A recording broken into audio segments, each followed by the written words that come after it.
able to also see the chat.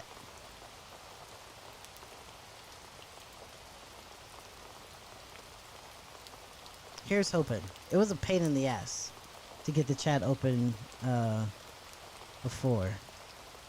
It's probably gonna be a pain in the ass now. I can. Oh nope, maybe not. Maybe not. We might be in business. Ah, fuck.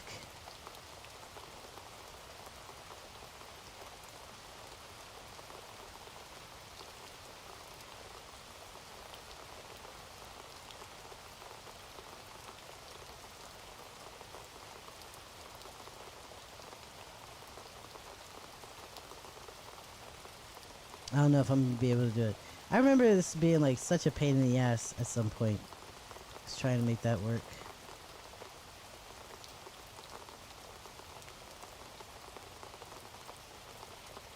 You know. Also, I can see the chat. You know, instead of having to go back and forth, back and forth, back and forth. Oh, okay, there we are. So I should be able to see the chat. I should be able to see you guys. Oh, that good shit. Alright, bam.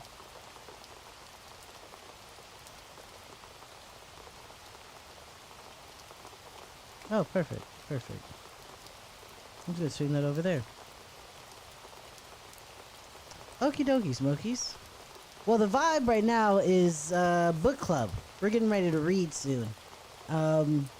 Unfortunately, I don't have any music for you guys on the other side of this. My day's been pretty good.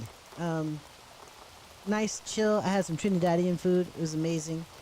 But yeah, I'm gonna go grab this book and come down and get my refreshments. I highly recommend you guys get your refreshments as well. We're gonna be reading from the book by Grace Blakeley called Vulture Capitalism. That's what we're gonna be diving into. So that's gonna be in like 3 minutes. I'll be right back. If you want to listen to like wait music, go ahead, check out the YouTube channel. That's gonna be in, you know, link is in my bio. All that bullshit. I'm just gonna say the shit. I can't sit here and like pretend like I don't know what words are. So yeah. Oh, I'm newer to that. Yeah. So yeah, I'll be right back, guys. I'm gonna get my shit, and we'll start in a minute.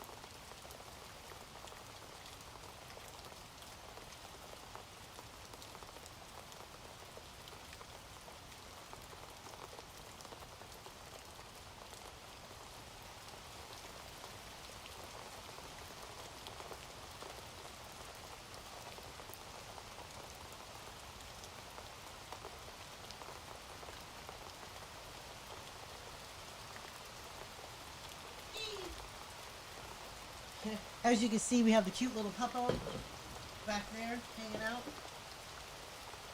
Bam. You guys don't know. This is the book that we'll be reading. I guess I should put that right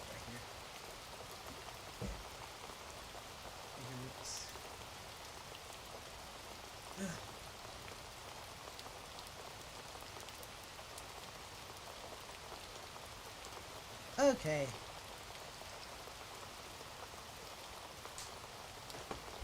Testing. Can I hear myself? I feel like I can. I feel like I can. Can I hear myself? Can I hear? Yeah. Yeah, we're good. We're good. All right. We got a couple more minutes. All that good shit. All right. Cool beans. Welcome, welcome, welcome. Welcome, welcome. And welcome some more. Get your refreshments, you guys, because it's time to knock out the book club. We're going to be wrapping up chapter 7 of Vulture Capitalism. The chapters have not gotten any lighter. And I think we're going to see a lot of things that kind of parallel what we've been dealing with as of late. I don't know about you guys, but every day deeper into this administration is confirmation of what we learned in this book, which is terrifying, you know? Absolutely terrifying. Very, very scary. So, let's see if I can do this. Oop, oop, I just moved myself. Don't mind me, you guys. I'm fixing my thing.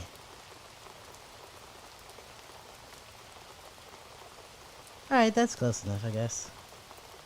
And now you guys can see the book. But yeah, okay, so welcome to the book club. It's been sporadic. I will tell you that much. It's been very, very sporadic, what I've been dealing with. I've been ripping and running around, doing a lot of shit, you know, caving in on the book club every now and then. I'm not going to lie to y'all. It's been hard to get back to this space for me, which I didn't want that to be the case, but, you know, life be happening and shit. Outside of that, though, for those of you who are new here, hi, I'm Haven, or aka Citizen Cocaine, and this is my book club. I've been doing this book club on and off, mostly off, more off than on. Probably for a very, very, very long time, actually. Let me turn this down. So yeah, I've been doing this for, you know, maybe like 2 or 3 years. Right now we are currently reading Vulture Capitalism by Grace Blakeley. We're on chapter 7, halfway through that. Some ground rules for the book club. Or actually, before we go into the ground rules, let me tell you what we're doing here. I get on live every Saturday, right about this time, and I read aloud. That's what this book club is. And every now and then, you know, we have like a couple people come through, a lot of regulars, mostly regulars, because they can bear with me. Mostly regulars coming through and sharing in their thoughts, their process, unpacking the information that we're digesting here in this book, right? So I read aloud to you guys, and as I'm processing the information, I am doing that with you guys. As I'm sounding out words, because I've never seen them before, I'm doing that with you guys. As I'm looking up the definitions of words, all of that is happening during the book club. And sometimes we pause and have a little bit of a conversation about things, because this is a very provocative book, to be honest. It is something that will tinge at your nerves, especially considering what we are dealing with right now with our oligarchs and how they are properly dicking us down, you know? So that's the thing. But we go into that journey together as a team. We learn together, we laugh together, we cry together, we drink together, and we keep it pushing. So that's basically what the book club is. It's a very fairly sacred space. All is welcome. All are welcome. So that leads us into the ground rules. First and foremost, this is not a live where we're going to be sitting here debating. And I'm not going to be sitting here arguing with anybody. All I want to do is read aloud to people who want to listen to me read a book out loud and process the information that I'm processing. That's all I want to do. I'm not here to defend the book. I'm not here to argue against the book. I'm not here to argue with anybody else. If they're French, I might have to screen them with my moderators. Hey, Eddie in the building. What's up, fam? What's up? Hey, all my good guys are here. Oh, all my peoples. So yeah, like, we're not here to argue. We're not here to fight. We're not here to do any of that rah-rah bullshit, right? So if you're here to do rah-rah bullshit, it might be best for you to not make your presence known, because I'll just block you. The millisecond you make your presence known, you're going to be kicked out of here. Good vibes only, okay? If you don't know how to behave yourself, we will find someplace else for you to be. That won't be here, okay? Second rule of book club, we participate, right? I know I'm reading to you guys. I know I'm live here on YouTube, here on TikTok, all this other stuff. You guys are not talking back to me, but I have a chat. I have a chat on YouTube and I have a chat on TikTok. This goes a lot more entertainingly when you guys are interacting with me, you know? we are doing this together. We're learning together. We're figuring this shit out together, all that good stuff. So you guys are more than welcome to flush out your thoughts in the comments. There will be other people who also want to flush out their thoughts and all that stuff and want to bounce things off of each other. So that's the whole point of this book club, is for us to like learn as a group. Outside of that, some admin shit. If you are interested in supporting the book club, helping it to grow, especially when every 75 days we may or may not have a TikTok, just know that I will be continuing the book club, whether TikTok is here or not, on my YouTube channel. The link is in the bio of this account. As well as a separate space will be created. It's already here. It's my Patreon. The link to that also you can find. If you want to grow the book club, if you want to stay in the loop of everything that I'm doing, if you want to check out some of the member exclusive things that I'm doing on Patreon, you're more than welcome to do so. You're more than welcome to come through and check that stuff out. All of the content on my Patreon is free. All of it. All the exclusive stuff. It's only exclusive so long as you don't go to the Patreon.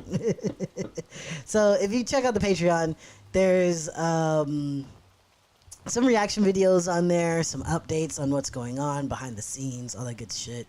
The whole point and purpose of the Patreon, for those who are interested in doing a monthly subscription to it, it's all voluntary. You will never be charged for any of the content on Patreon. But at a certain point, we as a community will try to find an organization to donate that money to. Okay? I have not touched that money. I think right now we're at like 40 some odd dollars over the last 2 months that we've had the account. So at a certain point, I guess when it gets to like $100, we're just going to donate that money to an organization, either locally here where I'm at or wherever one of our community members wants to suggest. That's the whole point of the Patreon, is for us to come together and as a collective start making some material changes as best as we can, you know, being a digital family, all that good shit. But yeah, let's see. Outside of that, you know, I think that's it. Right? That's all we're doing right now. Cool beans. I'm going to do a swig. I highly encourage you guys to get yourselves refreshments, because I'm going to be reading this shit, and it's terrible stuff. We're talking about how the oligarchs and our government fuck us over. You know, you're not going to want to be completely, you know, stone cold sober for that kind of information. So,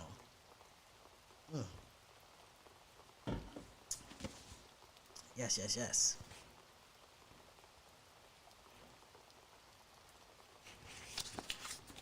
All right, so we're going to be talking about banana republics.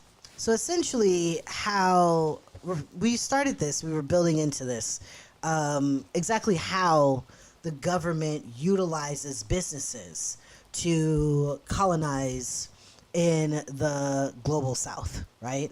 We shifted away from our textbook understanding of colonialism and imperialism, you know, a country invading with militaries and guns and shit. And we are seeing how our governments and the oligarchs that our governments serve shift away from the pew-pewing side of colonialism and into this era of just trying to infiltrate the global south with Western businesses and using that as a way to like kind of churn out globalization. And this is how globalization is getting built, right? Dang, I feel like I was yelling. Was I yelling? That sound loud as fuck. I don't know if anybody is on YouTube. If you are, feel free to drop something in the chat so that I know that you're there. Just letting you know. The audio quality and the visual quality exponentially better on the tube of views. You know what I'm saying? So if you want to hear all the background music and shit that I got going on over here and like all that stuff, all the bells and whistles, hit up YouTube, okay? But if not, we're here. But yeah, so that's basically what we were going over week before last. And we kind of stopped in the middle there So we have a few more sections of chapter 7, and we'll probably start chapter 8 as well today. If that's, yeah, we got time for that shit. All that good stuff. So yeah, without further ado, you guys, take a swig, take a hit, take a shot. Let's dive into the fuckery, shall we? So, again, reading from Vulture Capitalism by Grace Blakeley. Chapter 7. This section is called Banana Republics. One of the earliest examples of U.S. attempts to keep down a country attempting to modernize was Guatemala, the original Banana Republic. The United Fruit Company, now known as Chiquita, began harvesting bananas in the late 19th century. The company had been incorporated when a U.S. businessman was invited by the Costa Rican government to construct a railway linking the capital to the coast. The railway was never completed, but the bananas planted to feed the workforce on the surrounding land proved an extraordinarily profitable export. The United Fruit Company was formed in 1899. By 1900, it was the world's largest exporter of bananas. The company controlled vast tracts of land across Central America, and much like Ford in the Amazon, came to run what looked like a parallel state infrastructure. It ran the Guatemalan Postal Service and was granted a 99-year concession to build and run the railway line from Puerto Barrios on the Atlantic to Guatemala City. Later, the Guatemalan government gave the UFC a concession to plant on 100 square kilometers of uncultivated land, even as ordinary Guatemalans struggled to access land of their own. So here we're already seeing a government help a corporation kind of take over the physical land and the natural resources of an area. By the 1930s, the UFC, which, okay, pause. We also talked about this earlier in this chapter.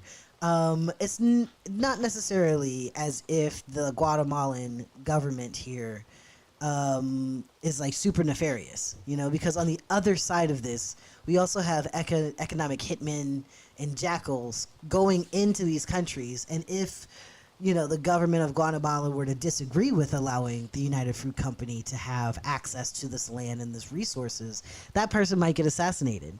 That country might find itself in the middle of a coup. You know what I'm saying? That's what our government has done over the centuries to ensure that our goods remain cheap and free-flowing throughout the world, you know? So let's always keep in mind that this is way more nuanced, especially since we're just jumping into the middle of the chapter. By the 1930s, the UFC was the largest single landowner and the largest employer in Guatemala. Much of the land it owned had been forcibly expropriated from the indigenous Maya population, with the active support of the Guatemalan state. Its workers, which, by the way, you know, I hope y'all know that that's racism, and that's white supremacy at its finest at that point. You know, I think oftentimes, especially in America, we don't really understand the hierarchy of whiteness, especially in the global north. And just because it's Guatemalan and they are not seen as white people to America, they are still white people that are subjugating, you know, the indigenous people that are there, the Afro-indigenous people that were brought there, the Afro people that were brought there. You know what I'm saying? Like it's the same shit. You know, it's a little less strict over there, but it's still there. You know, so just keep that shit in mind. So yeah, they expropriated all of this land from the indigenous Maya population, which, you know, white supremacy. Its workers were treated appallingly, and over the course of the 1920s and 1930s, multiple strikes were organized against low wages and job cuts. Most were broken up, often with the support of the Guatemalan government. Large landowners, including the UFC, Hey, what's up? Thanks, Couch. Thank you, guys. Thank you, Ase. Welcome to the YouTube chat. Appreciate it. Once again, you guys, if you're checking everything out, feel free to check out the YouTube stream of this. I got nice rain forest sounds in the background. I don't know if they can hear that shit or not, but it's soothing for me. It's making it easier to read. But yeah. Let's continue on. Sorry. All right, so large landowners, including the UFC, responded by supporting the candidacy of Jorge Ubico, who promised to clamp down on the work. Ubico was a large landowner and an admirer of European fascism, who had compared himself to Mussolini and Napoleon.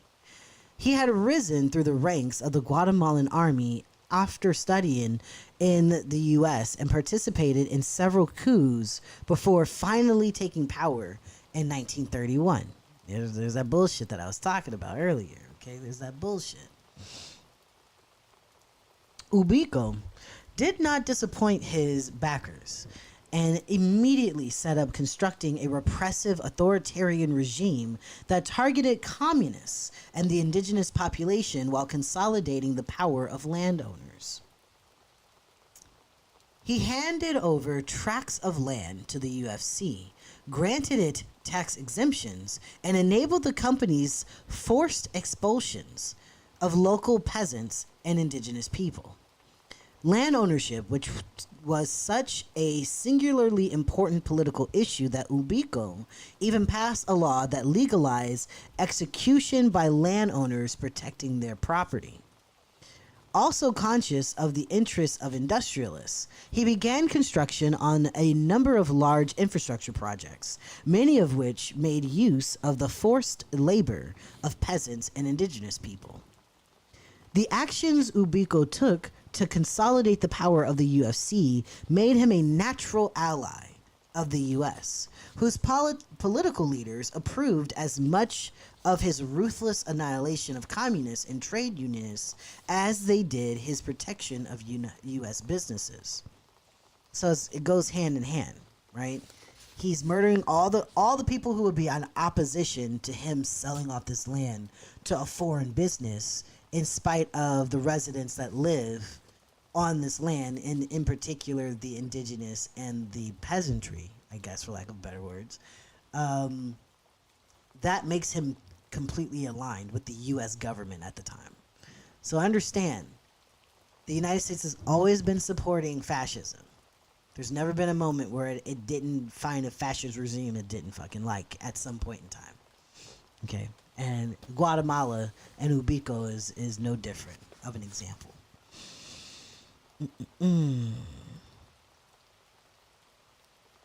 The actions Ubico took to consolidate the power of the UFC made him a natural ally of the U.S., whose political leaders approved as much of his ruthless annihilation of communists and trade unionists as they did his protection of U.S. businesses.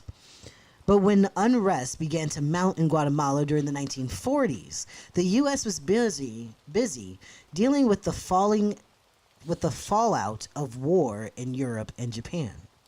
Cornered by the escalating power of the labor movement and unable to rely on international support, Ubico was forced to step down. After several years of turmoil, a radical young general, Jacobo Arbenz,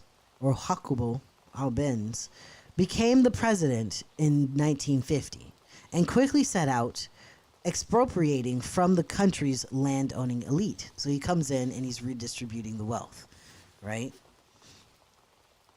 Arbenz was born in 1913 to a Guatemalan mother and a Swiss-German immigrant father, who became addicted to morphine a few years after Arbenz was born and later committed suicide. While his early childhood had been comfortable, his father's addiction plunged the family into bankruptcy, and they could not afford to send him to university. But Arbenz had been an excellent student and was able to secure a military scholarship to continue his studies. His progressive ideas were formed by his experience supervising political prisoners being used as forced labor, and by his wife, who first exposed him to Marxism. Shout out to the wifeys out there. Shout out to the wifeys, okay? Sometimes you gotta listen to Bae. Sometimes Bae knows exactly what's up, you know? Keeping your ass honest. So shout out.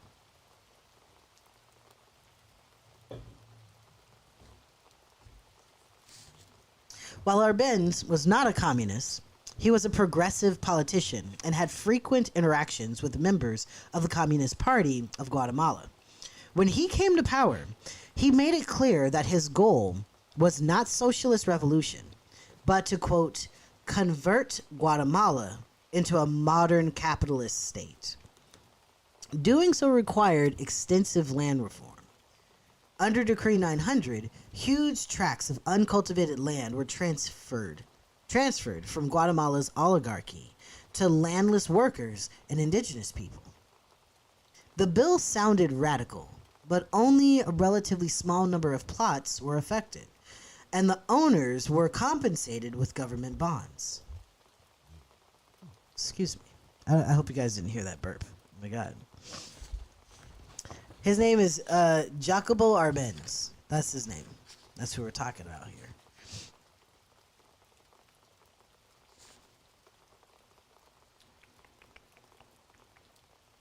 The results were remarkable. 1/6 of the population received land through redistribution process. And a state bank provided these small landowners with loans that allowed them to cultivate their land and even to begin to invest in modern machinery. Agricultural productivity, not to mention the lives of tens of thousands of people, improved dramatically. So this is not a socialist doing this. This is not a communist. It's somewhat of a social democrat that's come in, and because you want the country to grow, you have to invest in it. Investing in it requires shifting the country from being a raw material exporter to, you know, a little bit of manufacturing. That means that you got to redistribute some land, you know, because obviously the moneyed elites that own it aren't doing anything with it, but keeping it stuck in past centuries.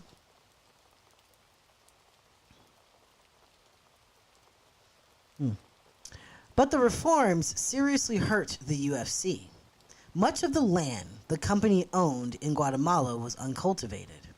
The firm was sitting on thousands of hectares of idle land while peasants starved for a lack of it.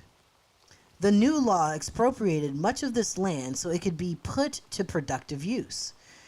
And if that wasn't bad enough, the company couldn't even access adequate compensation for its expropriated land. Compensation was tied to the official value of the land, and the UFC, quote, had been criminally undervaluing its holdings to avoid paying taxes. So they were undervaluing the land. So when it came time to compensate these motherfuckers, the land wasn't worth as much as it probably should have been. And that's because these assholes also don't want to pay taxes. The Chiquita bananas are quite literally taking over the entire land. People are starving to death in order for them to do that. And these assholes are still trying to avoid paying fucking taxes. Terrible.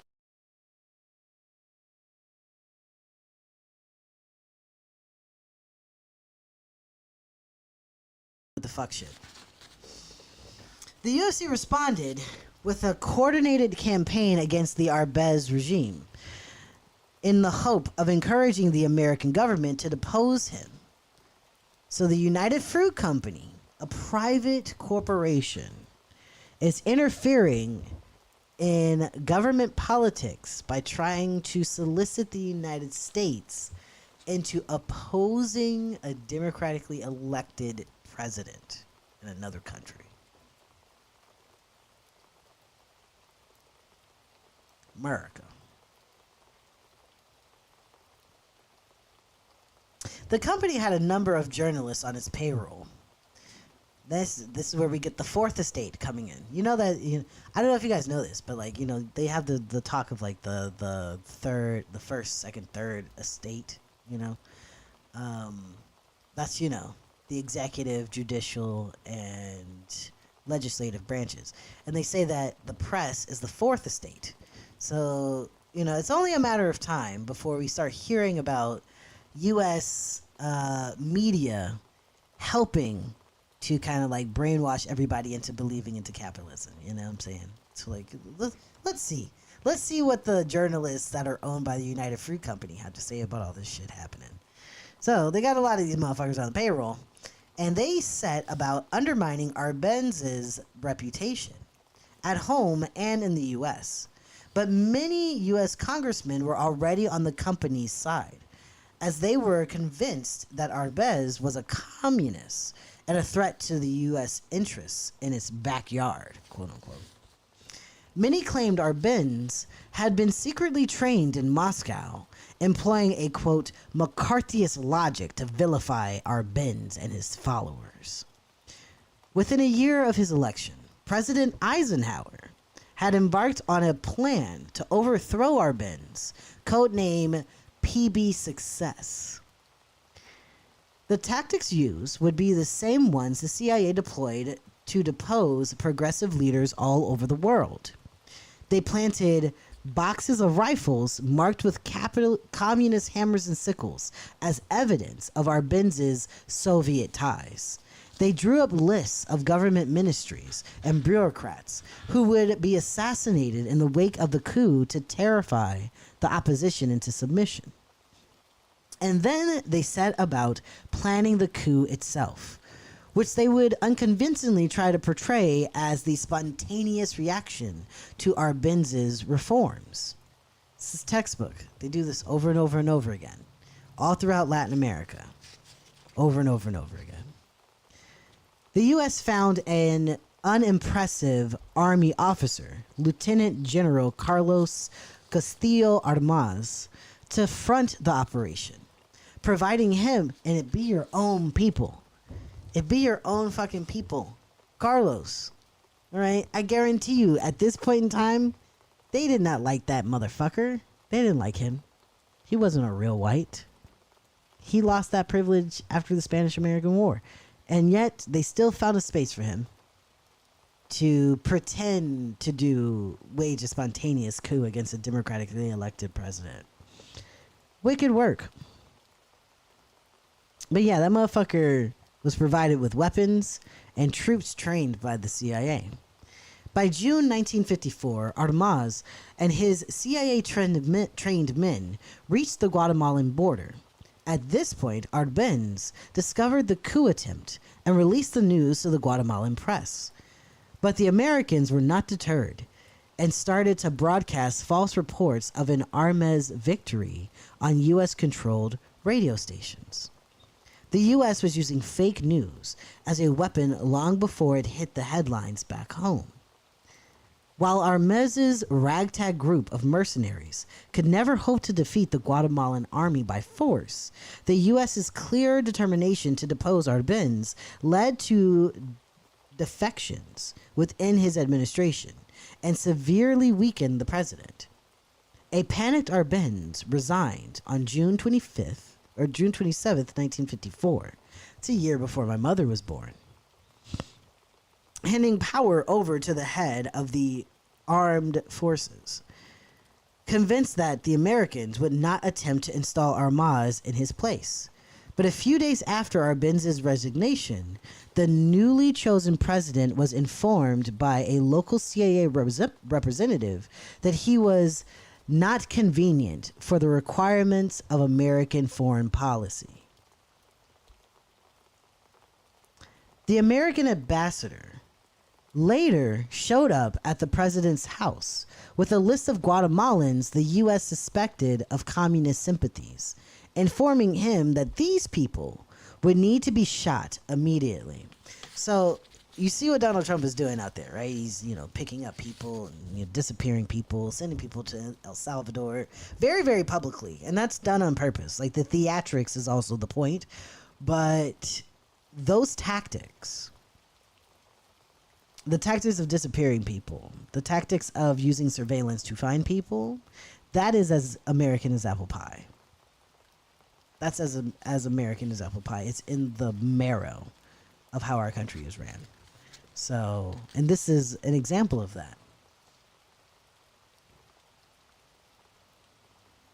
It was not long before Armez was declared president of Guatemala. The violence that his regime unleashed, with the full and active support of the United States, was unimaginable. Between 3,000 and 5,000 of Arbenz' supporters were rounded up and executed. Forced labor or slavery was reinstated in parts of the country. Peasants and indigenous people began organizing against the regime, and several years later, these tensions exploded into a civil war in which 200,000 people were killed or displaced. During the war, mind you, this is all happening in the backdrop of fucking World War II, and then the Cold War later on. During the war, the U.S.-backed government also perpetrated a genocide against the indigenous Maya population that resulted in the deaths or disappearance of nearly 30,000 indigenous Guatemalans. Okay, so when we sit here and we wonder why all of these people are coming from down there into this country, I understand that we have been destabilizing their nation and denying them the right to self-determination via their vote for several decades, almost like a little over 100 years at the very least with Guatemala. The U.S. government wanted to send a message to poor and downtrodden people around the world. They could not hope to resist the power of American capitalism. Such a show of force was necessary because many were already trying to do so. In 1955, at the Bandung Conference, representatives of 29 peripheral states home to 55% of the world's population, from Indonesia, which hosted the conference, to India and China, formed what eventually became the Non-Aligned Movement. The conference issued a collective statement of the right to self-determination of all states and a rejection of military, political, and economic imperialism of the kind that had been practiced in places like Guatemala. Indonesia's president, Sukarno, was a key organizer of the conference. Sukarno had been born into a wealthy family. His father was an aristocrat and his mother was a Balinese Brahmin Hindu. And he became involved in Indonesia's budding nationalist movement at university. He was a key part of the resistance to both Dutch colonialism and Japanese occupation of Indonesia during World War II. And after the war, he became Indonesia's first president. His eclectic approach to politics, which sought to combine nationalism, Islam, and Marxism, made him enduringly popular. Sukarno realized that resisting the U.S. might require building links with other independence leaders to counter the power of the rich world. In this, he was aligned with Kwame Nkrumah, Ghana's charismatic independence leader and a founding member of the Non-Aligned Movement. Kwame's quest for independence had been based on the idea that Ghanaians must, quote, seek ye first the political kingdom, and that all else would follow. But he quickly discovered that political sovereignty was only half the battle. Without economic sovereignty, Ghana was condemned to be ruled by outside interests. Kwame believed the only way to resist the power of the neo-colonists was for developing nations to start working together and present a united front against their former colonizers. Some of this shit sounds familiar. The more things change, the more they stay the same, you know? The U.S. knew it could not allow forceful expressions of global South solidarity like those shown at Bandung to go unchallenged. As Vincent Bevins documents in his book, The Jakarta Method, which also a book that might be on the book club list eventually. That book is fucking mind blowing. But I digress. So, as documented in his book, The Jakarta Method, the U.S. sought either to undermine or overthrow many of the leaders and regimes involved in the non-aligned movement, including Indonesia's Sukarno. Unlike Kwame, Sukarno was not an ideologically committed communist. He did, however, often take the same line as the Communist Party of Indonesia, then the third largest communist party in the world, and pragmatically aligned with other peripheral socialist states in order to protect Indonesia's sovereignty. All of this meant that Sukarno was seen as a threat to international capital, and therefore to the interests of the United States. In 1967, a young Indonesian general, General Suharto, ousted Sukarno from power with the explicit support of the United States. Suharto had served in a Japanese militia during the World War II, or during the Second World War, where he became acquainted with the rigid nationalist and militaristic ideology used to indoctrinate Japanese troops. As soon as he came to power, Suharto immediately set about exterminating Indonesia's communists. There's a pattern here. One of the first things that these people do when they really want to make sure that there's no resistance is to get rid of all the communists. It's the first thing that they do. They did it in Guatemala, they did it in Germany, they did it in the United States, they did it here in Indonesia. I don't know, that might be a sign. That might be something we should pay attention to. You know, just saying, just throwing that out there.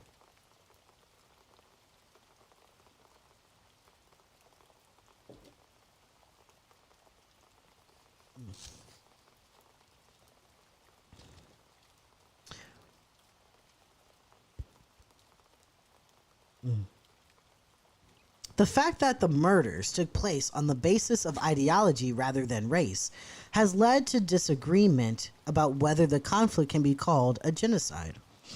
What is not in question is the scale of the bloodshed. Quote, between 500,000 and 1 million people were slaughtered, and 1 million more were herded into concentration camps. The events surrounding Suharto's seizure of power and the murders that followed remain shrouded in mystery. Suharto, encouraged and supported by the United States, prevented journalists from reporting on the massacres. Only after his death did the true scale of the killings come to light. The strategies used in Indonesia. Sorry, you guys on YouTube. I'm like, I got this up here like this, you know. I guess I could do it like this, you know. It's not like I can, like, you know, absolutely move this goddamn mic so it's in a comfortable position. Hold on, let me get cozy here. Okay, I digress. So yeah, the strategies used in Indonesia were replicated in socialist states all over the world with the active or passive support of the United States. From Brazil to Chile, anti-communists began talking openly about their own Jakarta plans. Bevins is clear about what this meant. The state organized extermination of civilians who opposed the construction of capitalist authoritarian regimes loyal to the United States. The next testing ground for the Jakarta method would be Latin America, where hundreds of thousands of people would be killed or disappeared in the name of anti-communism over the subsequent decades. Yes, they came to us because they know that we are the ones that are going to be pointing this out. Welcome, Dom. And also, I will stop it again and just say we are currently reading Vulture Capitalism by Grace Blakeley. Not only am I just on TikTok, I'm also on YouTube. So if you want to hear the audio quality that's coming from this mic, feel free to check it out over there. There's a little chatty poo over there and all that good stuff. But you guys are more than welcome to stay here as well. But yeah. Not only are we the only ones that can oppose, we're usually the ones calling shit out before it happens, well before it happens. You know, unfortunately, especially when you have a lot of reformists and liberals in your way, what they're going to do is deny what it is that we are pointing out until like maybe 4 or 5 years later when what we are pointing out comes to fruition, and then they turn around and blame us for the fact that the thing exists now. It's like 5 years ago we were telling you that this thing is a problem. You should not allow for this to happen. You should probably prevent this shit. And then they're like, no, shut up. That would never be the thing. That's not a thing. That's not real. You're just a purist. All the shit that they're saying now, they've been saying. And I'm telling you this as someone who was vocally and publicly against Barack Obama since his first run in office, okay? There is nothing they are saying that's new. Not a goddamn thing. All of it is the same shit. I'm pretty sure if I talk to some of my Gen X mentors, the shit that they were saying about Ross Perot, same shit. Same shit. Same shit. Same shit, different scapegoat. You know, it was Ross, it was Ralph Nader, it was fucking Jill Stein. They forgot that Gary Johnson existed. Yes, it's gaslighting, exactly, I'll say. Yeah, they forgot that Gary Johnson existed and probably got the closest out of any third party, you know, candidate to possibly getting elected. And it wasn't really that close, but he did. And they gave him the okie doke. And that motherfucker was a goddamn libertarian, okay? They gave him the okie doke as a libertarian. So for anybody to have the expectation that they would not do the same, if not worse, to a socialist, wild work. That doesn't seem like you're functioning within reality. A reality where we are trying to get into seats of power of a government that quite literally sends people out to make coups to undermine democracies around the world. You know, but we are, you know. I digress. I said I was going to try to make this shit welcome. Yeah. I don't know exactly how we deal with liberals' total obsession with comfort. Unfortunately, it feels like it's a canon event where it's just like they're just going to have to get uncomfortable. And that's sad because by the time they get uncomfortable, most of us are either going to assimilate into what is coming or get put on a list. Because it'll be, I say this often, and it's gonna be the liberals that put you on the list. Sure, it'll be the MAGAs that are looking for you. They might be the ones impersonating ICE agents, right? They might be those people.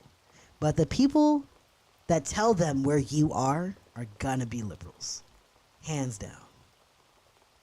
Every single time.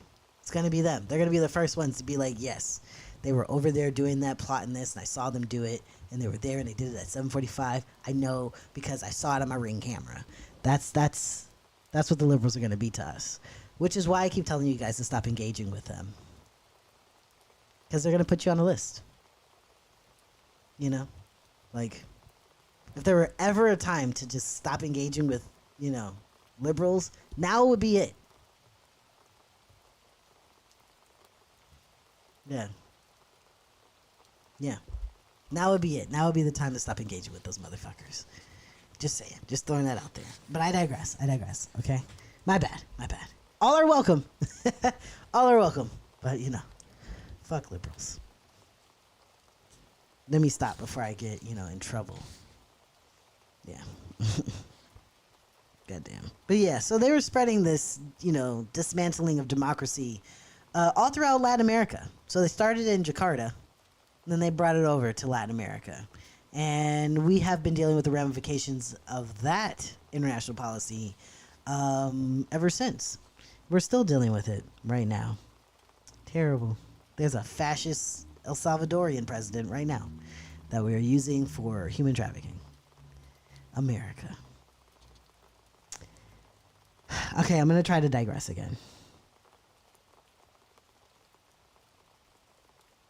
At home, the U.S. government justified these actions where they were revealed to be public by claiming that it was acting to protect freedom by ridding the world of the communist threat.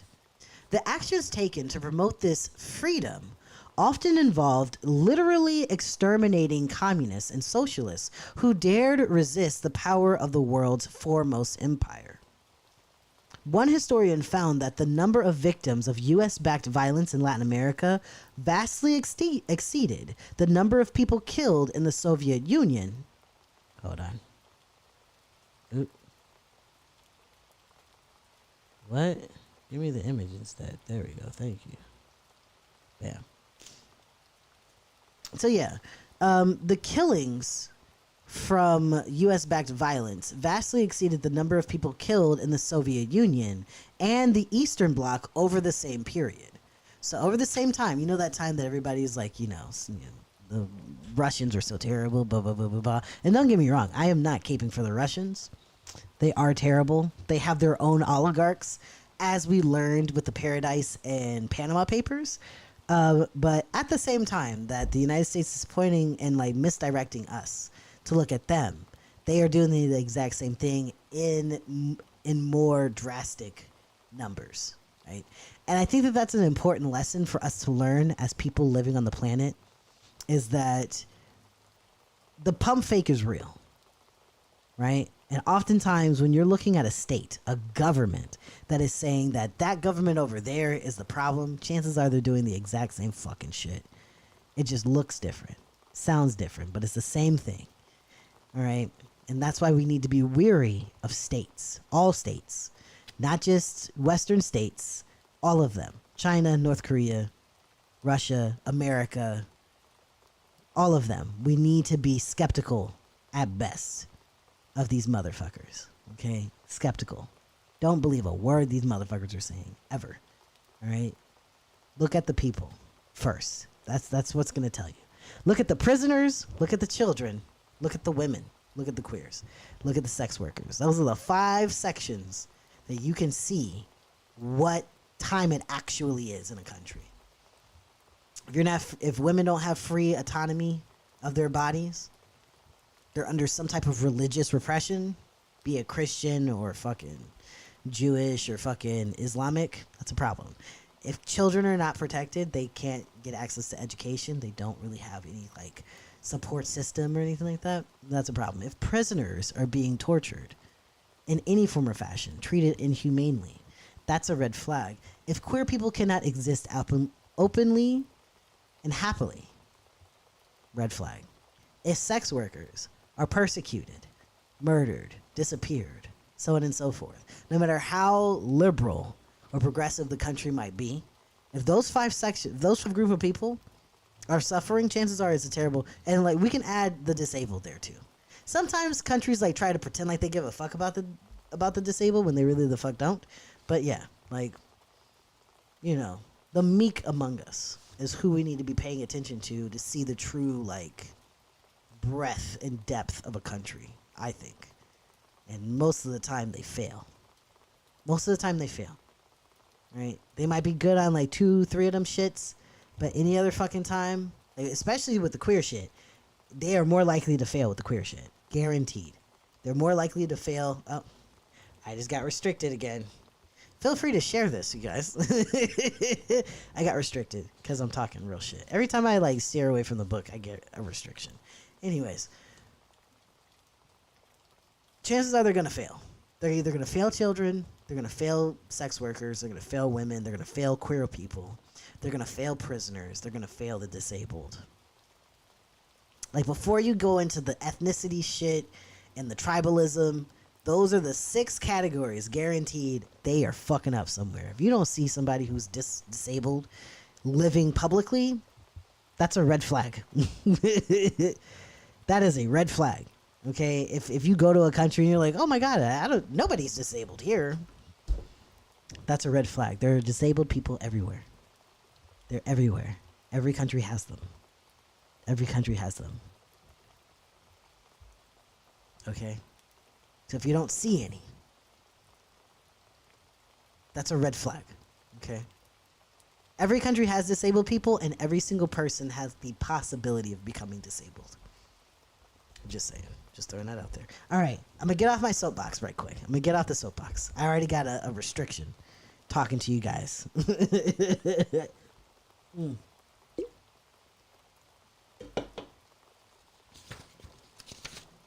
Continuing on with the readings. Oh, we don't have that much.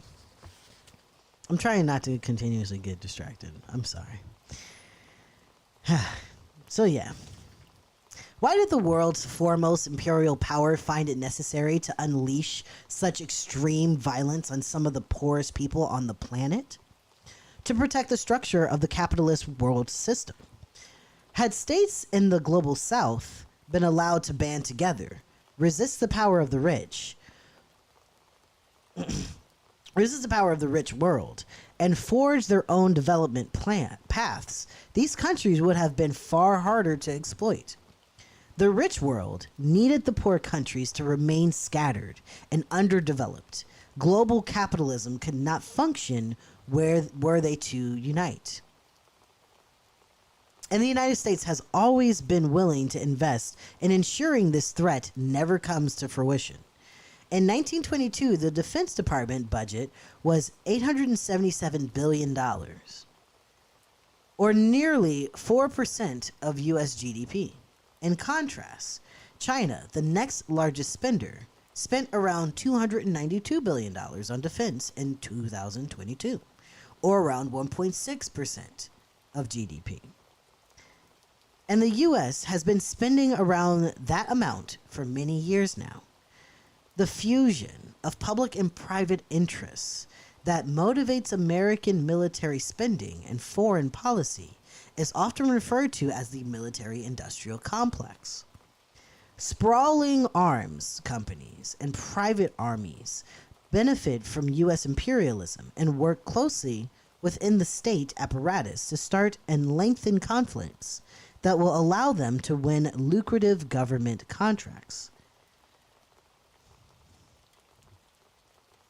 As private companies have become more involved in the exercise of U.S. power abroad, it has become imperative to the U.S. state to protect these firms, which provide most of the manpower, technology, and finance necessary to run the U.S.'s vast military.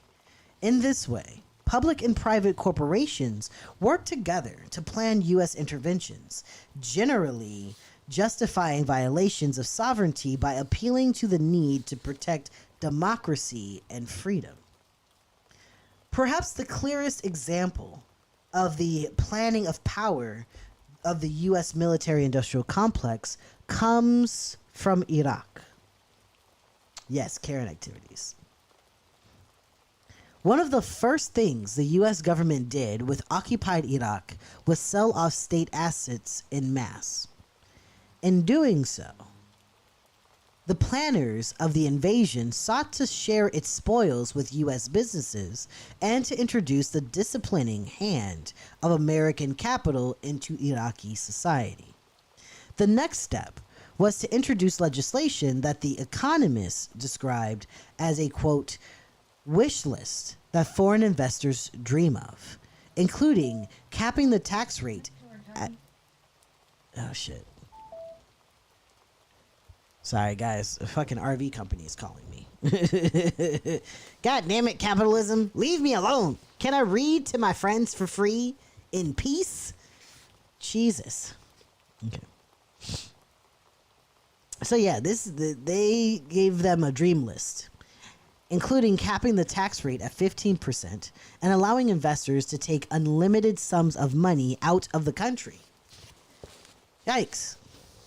Naomi Klein sees the invasion of and occupation of as a perfect example of the shock doctrine, whereby, also, amazing book. You guys should read it. If you guys have not read Shock Doctrine yet, you should. It's been around for like 20 years now. I'm sure there's like a third, fourth, fifth edition of it. I read the book when it first came out, like around about that first year that it came out. Mind-blowing. Definitely check out Shock Doctrine. Great book. So this, according to Naomi Klein, This dream list, this situation, this setup between the private corporations and the government and public corporations is the perfect example of the shock doctrine, whereby crisis and disasters, often caused by the parties involved, are used as a means to extract profit and embed capitalist social relations. Now, pause. I just want to point out that, like, this is why I'm not entirely convinced that that tariff shit was on purpose, like masterminded and all this other shit. I think that the response that our moneyed elite did by like buying all that shit, that's usually what they normally do. That's the habit. You know, they cultivated. I'm pretty sure Donald Trump did not want to like lift the tariffs. I think he wanted. I mean, honestly, he probably doesn't even know what the fuck he wants. He's probably not even cognizant. You know what I'm saying? But like, they pushed that. He pushed that, and it was fucking up the thing. And you know, while they were doing damage control, trying to convince this fucking orange peel to not fuck up globalization so quickly, they were also positioning like.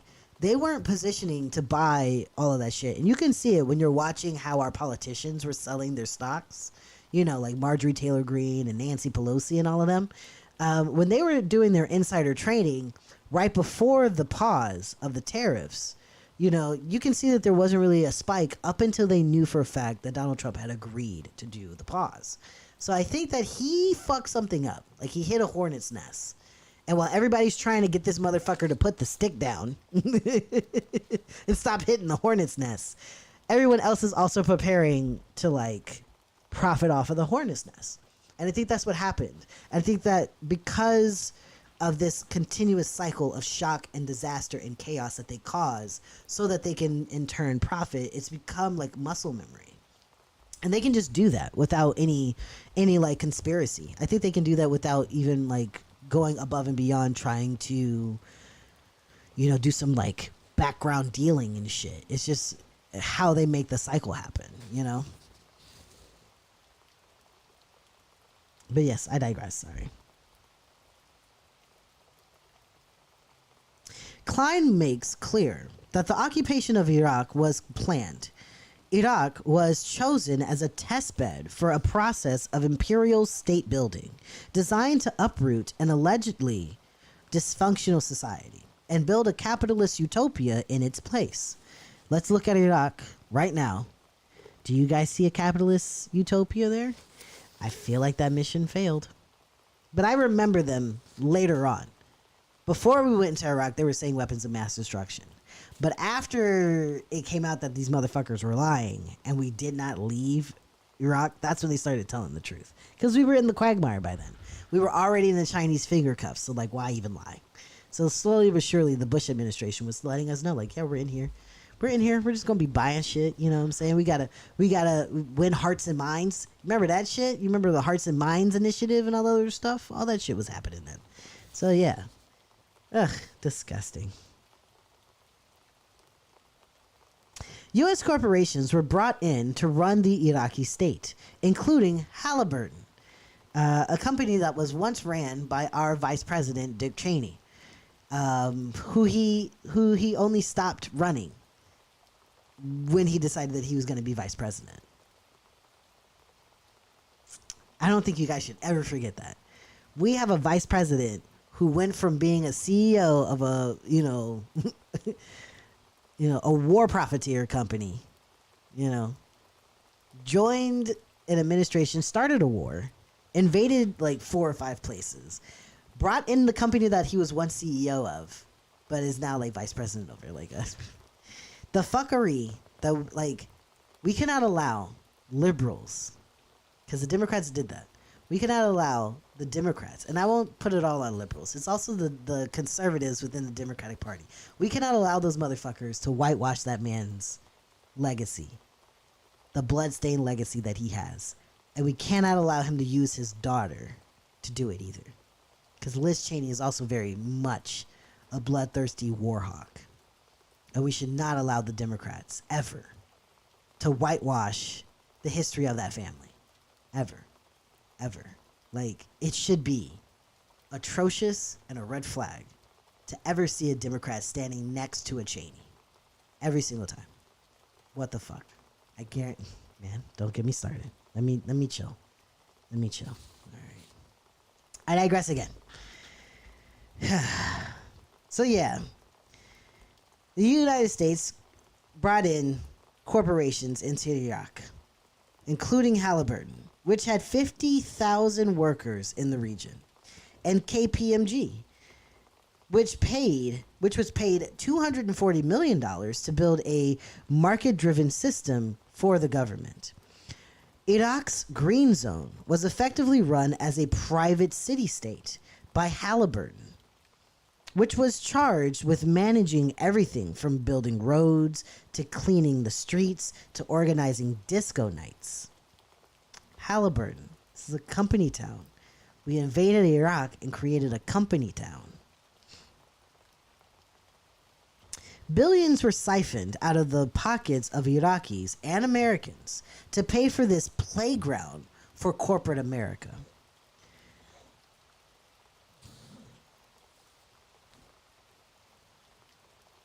Okay, he's just sleeping. I'm about to be like, is my nigga dying? You know, can y'all see him? That homeboy was, fucking joking and shit. Alright, I digress. So yeah, we just ushered Halliburton into Iraq to create a company town, and they were siphoning billions upon billions of dollars from both the Iraqis and the American citizenry. Awesome. As should be clear from the examples outlined in this chapter, the U.S. military is the cornerstone of its power as an imperial planner.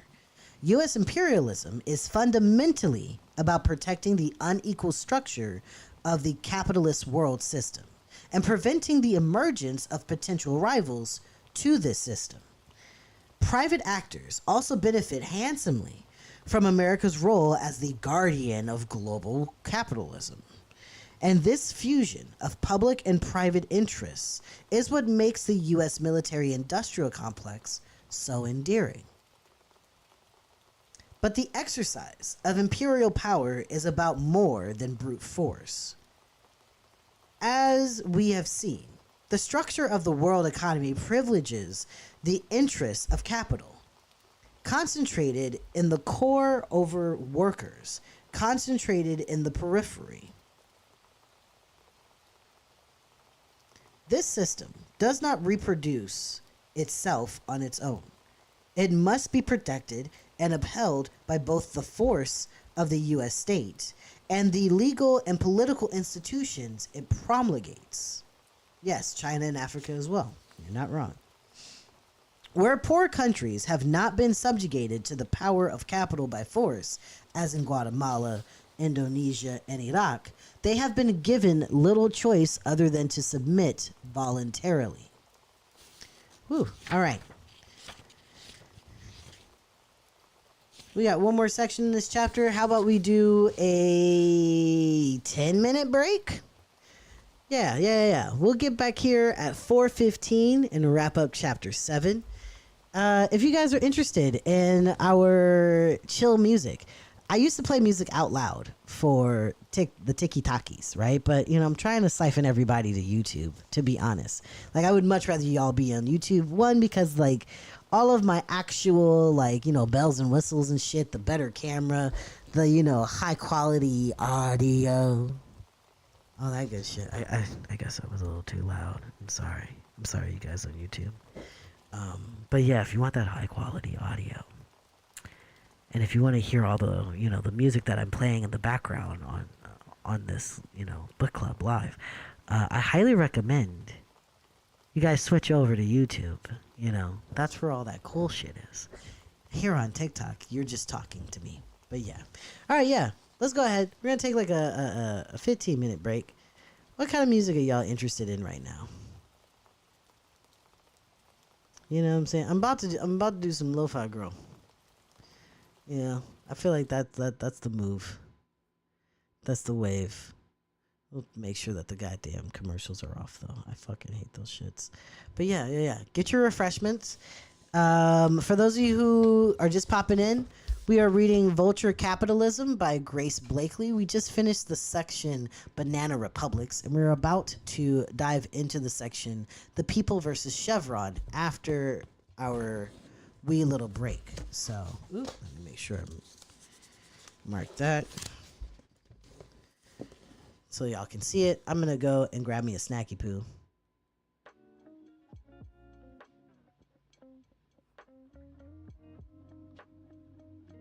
Hell yeah.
All right. We got like 5 more minutes before we jump back into Vulture Capitalism.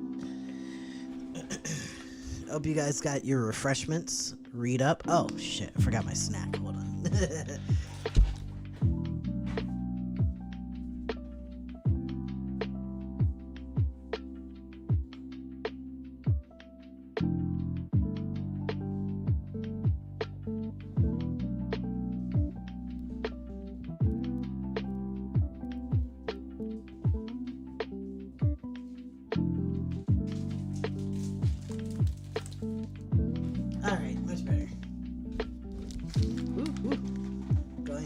Going down.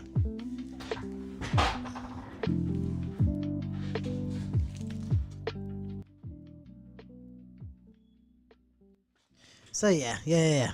We got about like 4 more minutes. So hopefully you guys read up on your refreshments. I got my little snack here, which is a nice granola bar.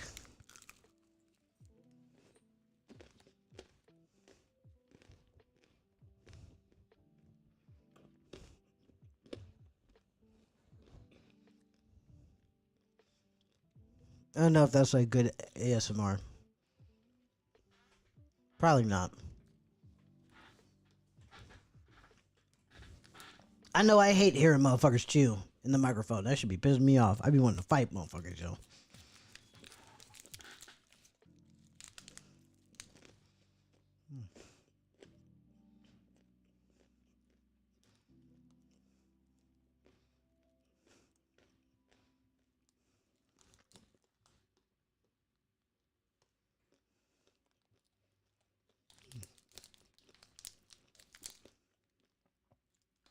Mm.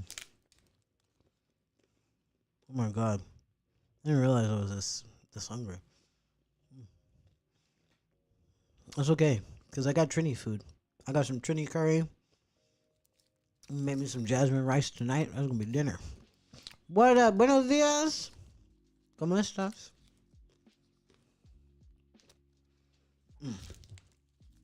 And shout out to everybody that's in the chat on YouTube. Thank you, you guys.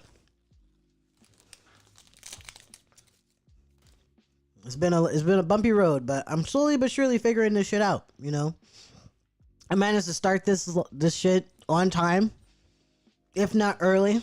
Okay, you guys weren't expecting that. Muy bien, muy bien. You guys weren't expecting that. You weren't expecting me to be on time. I'm pretty sure y'all didn't even expect me to have the goddamn book club, and I understand. Because the way my shit be working, it's touch and go. I'm here to tell you, I'm back at it. I'm back at it. Real shit.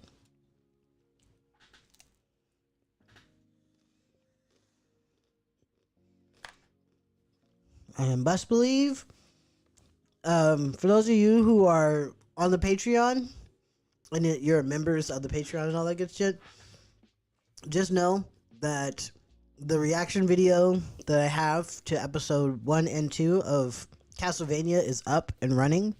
If you have not seen it, check it out. Let me know if that shit is funny or not. I don't fucking know. I asked a really good friend of mine to edit it, and I think he did a fantastic job.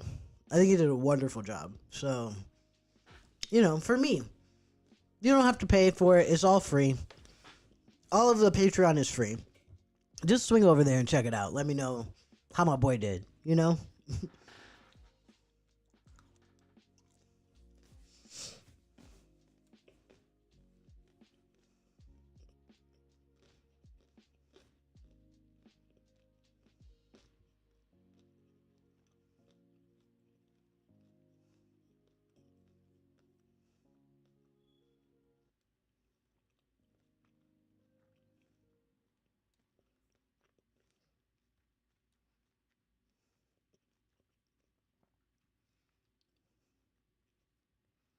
Mm.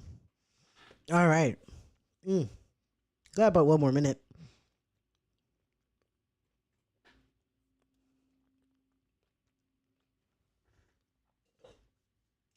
But I'm not gonna lie, I'm getting a little bit tipsy. A little bit tipsy.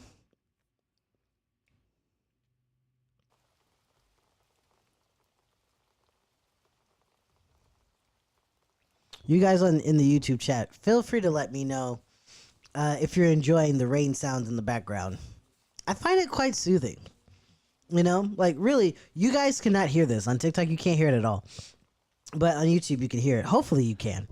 It might not be loud enough.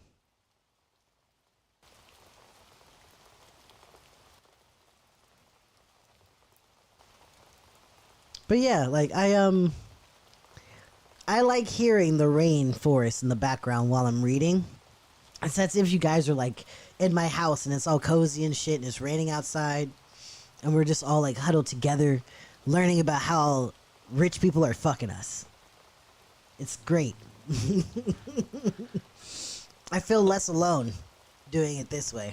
You know, if I learned this by myself, oh my god, I would lose my mind.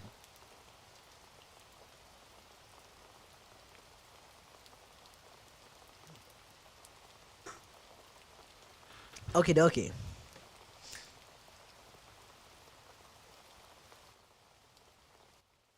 So here we are, back at it, right?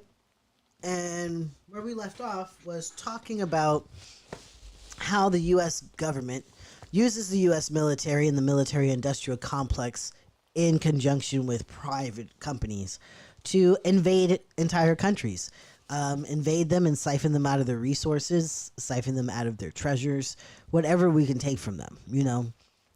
We looked at Indonesia, Guatemala, and Iraq as our examples.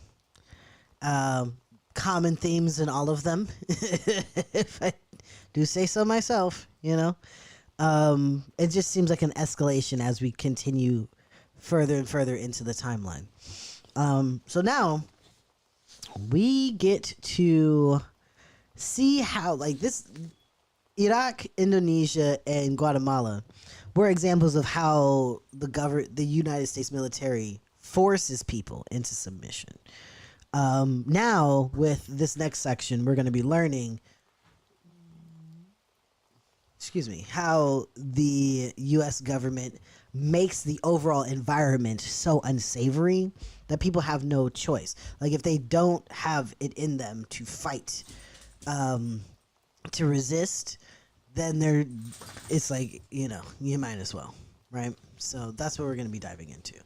For those of you who are just checking in, if you are just checking in, we are reading Vulture Capitalism by Grace Blakeley. We are currently on chapter 7, and we are in the last section, starting the last section of chapter 7, titled The People versus Chevron. Okay, you guys got your refreshments? We're all cuddled up. Are you sitting in front of the fire? Let's get it. This is the home stretch. It's taken us like a month and a half. It's taken me a month and a half to get through this one chapter, and I'm so sorry. Whoops. The People versus Chevron. Texaco, founded in 1902 as the Texas Fuel Company, spent the 1970s and 80s dumping billions of gallons of toxic waste and crude oil into Ecuador's Amazon rainforest, creating one of the greatest ecological disasters in modern history. The spill contaminated vast swaths of the rainforest. Rivers ran black, and an increase in various forms of cancer and birth defects were noted among many of the communities that populated the region. The disaster has been referred to as the Amazon Chernobyl. In 1993, 30,000 Ecuadorians who had been affected by the disaster decided to take action against Texaco. By the time the verdict was delivered, Texaco was owned by Chevron after a merger that had created the second largest oil company in the United States and the fourth largest public traded oil company in the world. The Ecuadorians filed a class action lawsuit, and after a legal battle that lasted nearly 2 decades, Chevron was finally ordered to pay $9.5 billion in compensation for the disaster on behalf of Texaco. Immediately following the verdict, the company left Ecuador, selling all its assets and threatening a lifetime of litigation if the government ever attempted to collect the money it was owed. The company had formed. In 2008, it won a case against a group of plaintiffs, quote, seeking to hold it responsible for the fatal shooting of protesters on an offshore oil platform in Nigeria. When Chevron won the case, it tried to claw back legal fees from the widows and children of those who had been killed. In 2009, Chevron launched an investor state dispute settlement, or an ISDS claim. So they did the settlement claim against the Ecuadorian government in the hope of reversing the outcome of the case. ISDS provisions are written into many international trade and investment treaties, providing protections for investors concerned about governments using their democratic prerogatives to tax, regulate, and persecute corporations. Under ISDS provisions, investors can take governments to court for unpredictable changes in policy that run contrary to their interests. For example, Philip Morris, the global tobacco company, launched an ISDS in a failed attempt to sue the Australian government after it introduced plain packaging on cigarettes. Most cases are resolved in favor of large multinational corporations in powerful states, while poor countries lose out. Chevron also launched a campaign of targeted intimidation against the lawyer for the Ecuadorian plaintiffs, Steven Donziger. They hired private investigators to follow him, smeared him in the press, and spent millions trying to bring him down through the legal system. The company argued that the initial verdict had been obtained through fraud and accused Donziger of racketeering under legislation initially introduced to target mobsters. Shortly after the suit went viral, Chevron dropped the demand for monetary damages, thus denying Donziger the right to jury trial.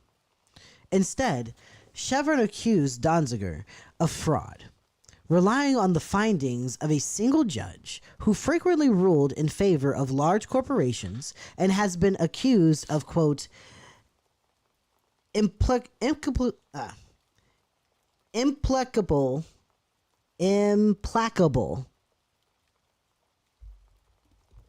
implicable. That's how you say that word, right? Yes. Implicate.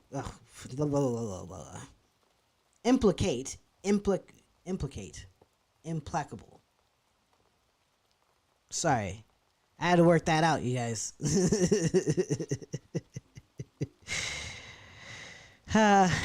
Reading is practice. Practice is reading.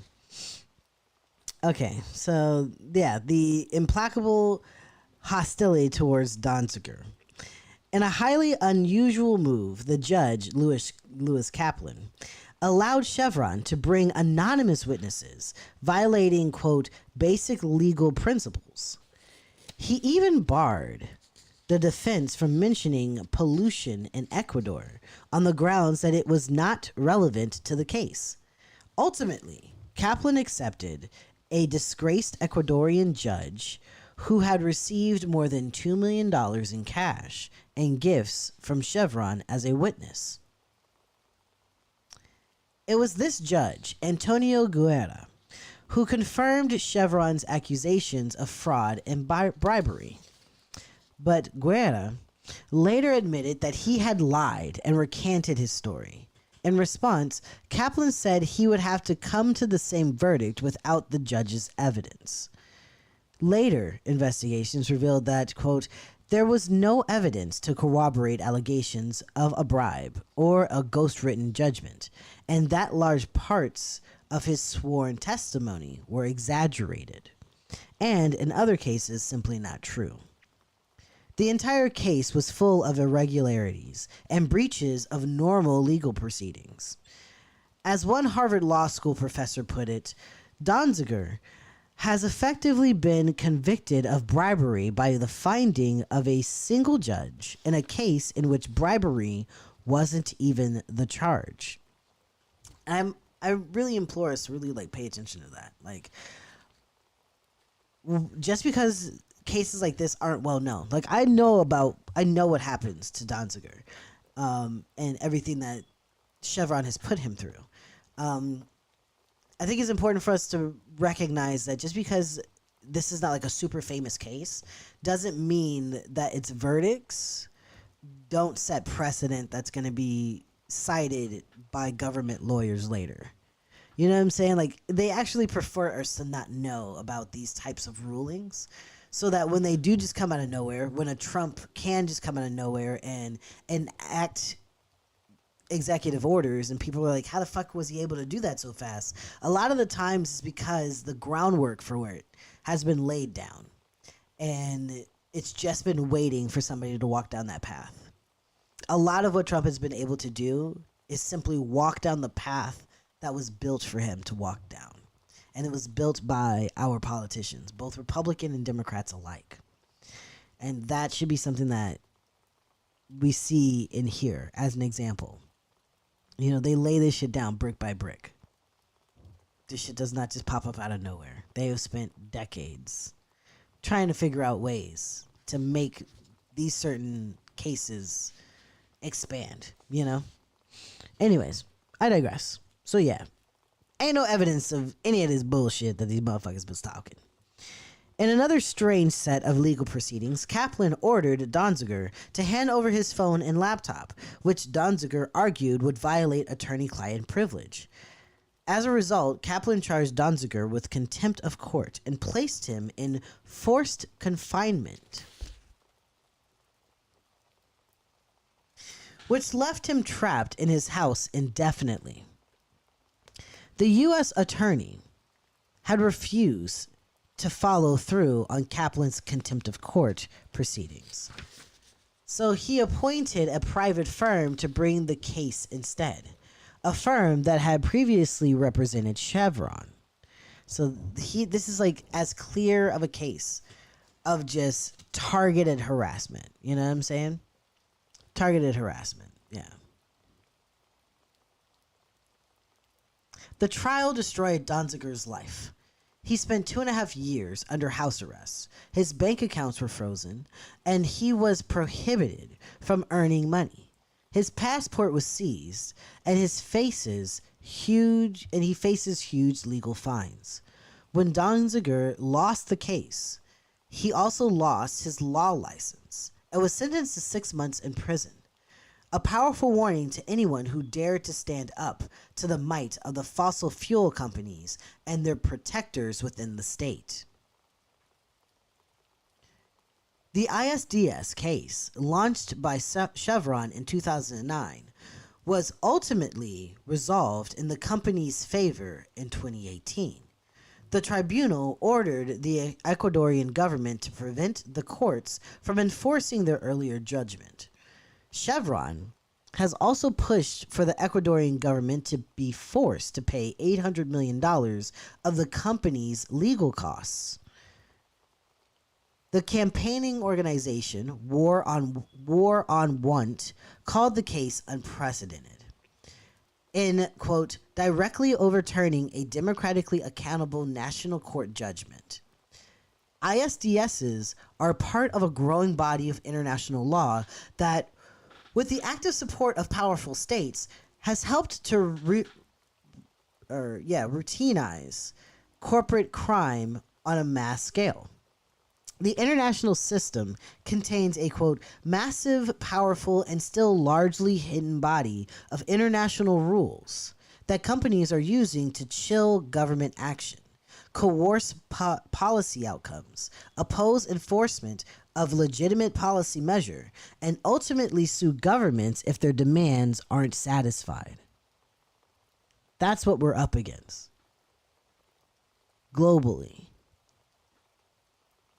ISDSs are included in thousands of bilateral trade and investment treaties, creating a parallel system of justice that is heavily biased towards large corporations and in which ordinary citizens fit the bill for lengthy legal battles.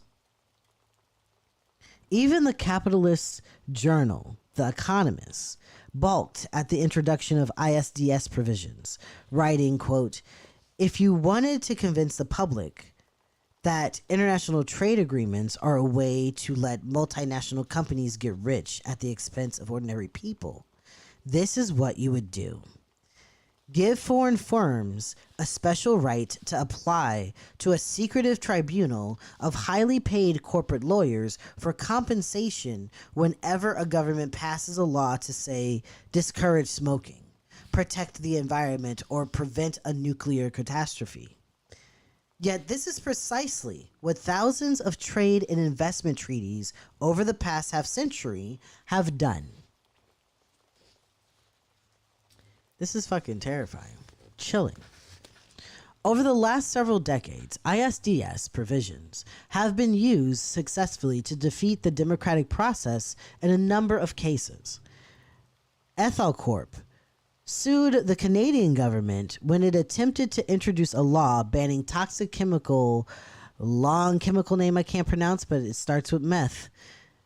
The government withdrew the ban and paid $13 million to the corporation. I'm going to try this. I'm going to try this word. I got to at least try. So methylcyclopentadienol. One of you eggheads are going to correct me, I'm sure. That feels right. You know, close enough. Metalclad Corp sued the government of Mexico after it refused to issue the company with a permit to build a waste disposal facility as a result of health and environmental concerns. The government was forced to pay $16.79 million.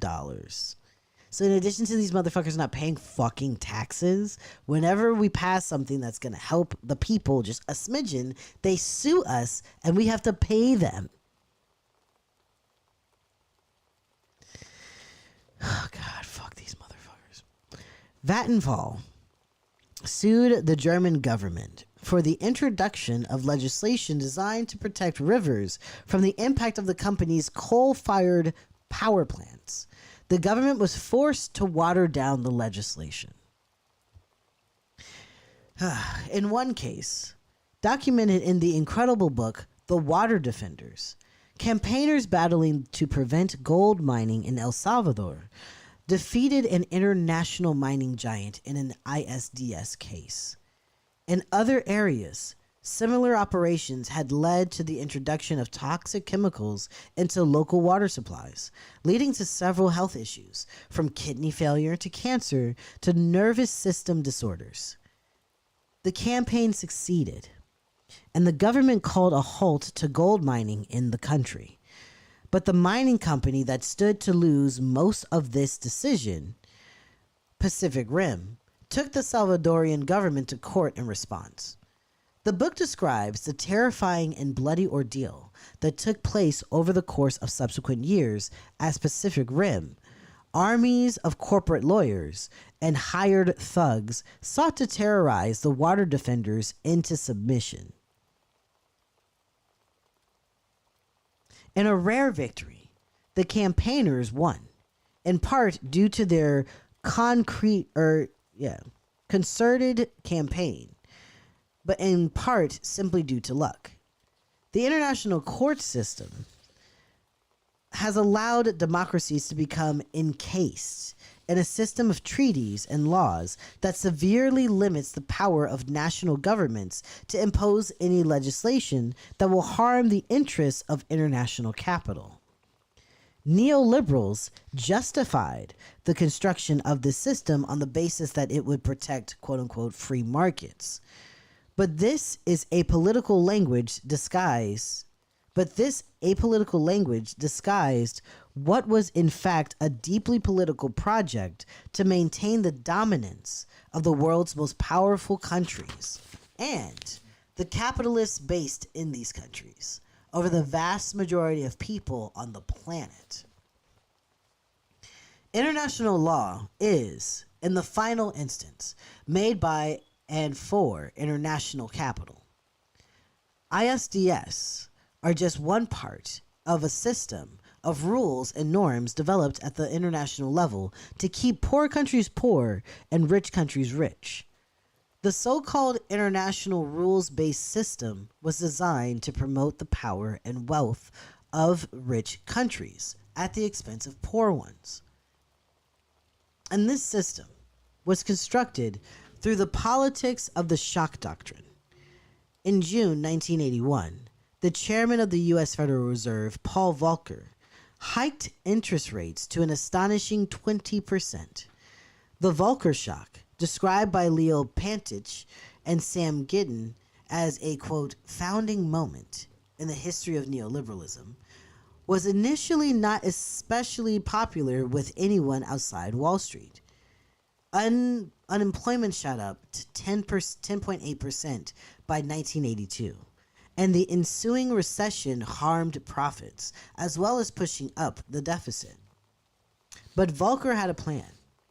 His goal was to convince financial markets that the Fed had the power and the courage to tame inflation for good by destroying the unions demanding higher wages.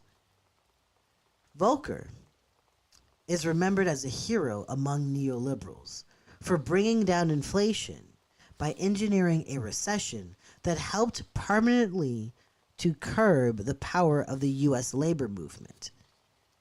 That's us and our movement. The Volcker shock is an excellent example of neoliberal planning. Volcker created a recession that institutionalized the power of capital over labor while claiming to be following the laws of the free market. But the Volcker shock didn't just change the U.S. economy. It had repercussions all over the world. With interest rates so much higher in the U.S. than elsewhere, money flooded into U.S. financial markets to take advantage of higher returns, leaving many other countries in deep debt distress. This trend was, in itself, an example of imperialism. The U.S. was using its power over the global economy to solve its own domestic class conflicts, forcing other states into debt distress. The same process is taking place all across the world economy today. As the Federal Reserve raises interest rates to engineer a slowdown that will prevent workers from demanding higher wages, money is being sucked out of poor countries to take advantage of the higher rates, pushing many nations to the brink of bankruptcy. In the era following the Volcker shock, the U.S. also sought to dominate poor countries in more overt ways as well. The international financial institutions set up in the wake of the Second World War, like the IMF and the World Bank, were mobilized to provide debt relief for poor countries in the crisis in the 1980s. But the U.S. used its sway within these institutions to influence the nature of the support being offered to these countries, forcing them to adopt policies that would align with U.S. interests in exchange for emergency financial assistance. In this way, the international debt crisis was methodically. Why are these words tripping me up?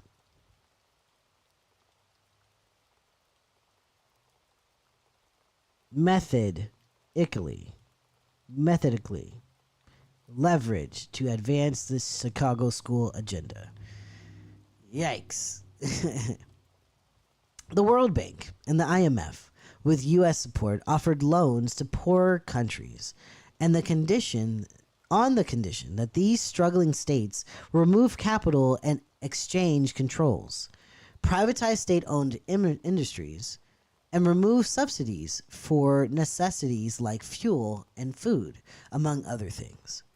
Neoliberal economists claimed that these structural adjustments programs, or SAPs, would encourage growth by replacing inefficient import substituting industrialization programs with a strategy of export-led growth.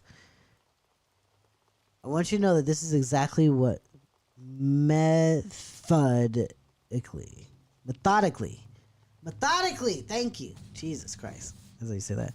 But yeah, this is what is happening within the United States right now. So what they were doing outside of the United States against all of the countries in the global South, that's essentially what they're doing to us right now. That's what all that bullshit is. With the tanking of the economy, the tariffs, all that shit, they are essentially putting us through the same thing. Because they're trying to privatize all of our government services. Firefighting, Social Security, all that shit. They're doing all of that method is being used against us now. Because fascism is just imperialism turned inward. So was the socialist isolationist governance happen in South America basically set up to fail? Not so much set up to fail. They overcame, right? They overcame one hump And because of that, they became a larger threat. Because they became a larger threat, the United States upended them. Yeah. Yeah. They upended them. So it's not so much that they were set up to fail. They weren't even set up to begin with. They weren't even supposed to be in power. But this should show and highlight just how extremely anti-communist the global north is, and you should always keep that in mind. The United States and the global north is extremely anti-communist. It is extremely anti-communist. It's not anti-MAGA. It's not anti-conservative. It's not anti-liberal. It's extremely anti-communist. So when we sit here and we're asking, what are the communists doing? They're quite literally trying to overcome the weight of the imperial power. And this is after it's been completely and utterly neutered. There used to be a communist party in America. That communist party is in large part why we have the New Deal.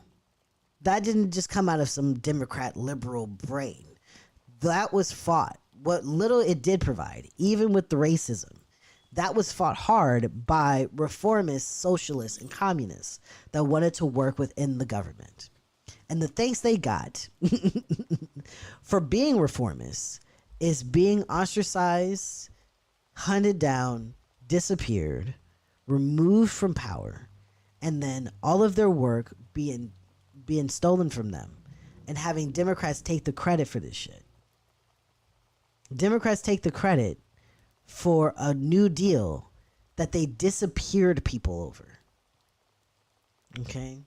That's why the Democrats are not your friends. Okay? That's why they're not your friends. Okay? The shit that you do get, the 40-hour work week, all that stuff, all of that was not just bestowed upon you by the government. People died for it. People fought for it. People scared the shit out of the government for it to exist. And that's why Democrats are not your friends. Because never in their history have they ever backed any labor movement, anything that would improve the citizenry. You know what I'm saying?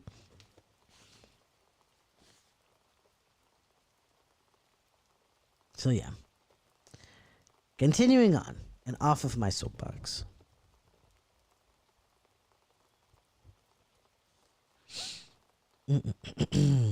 Many believe that shifting from protectionism to free trade while liberalizing domestic markets would allow low-income countries to achieve the kind of takeoff predicted by Walt Rostow.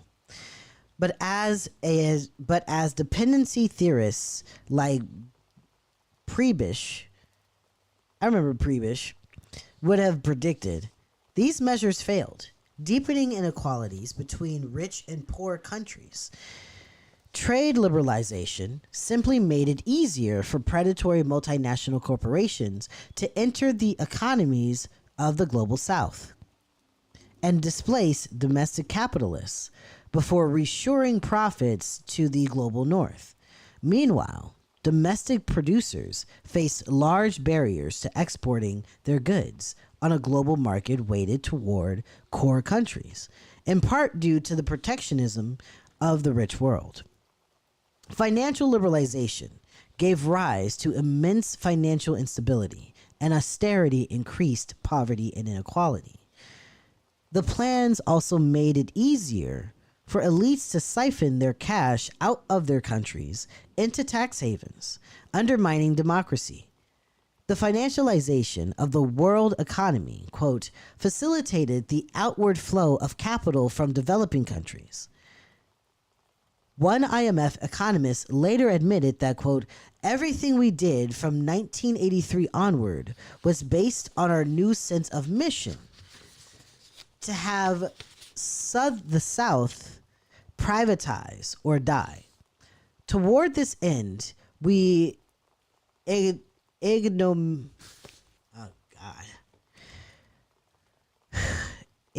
ignominiously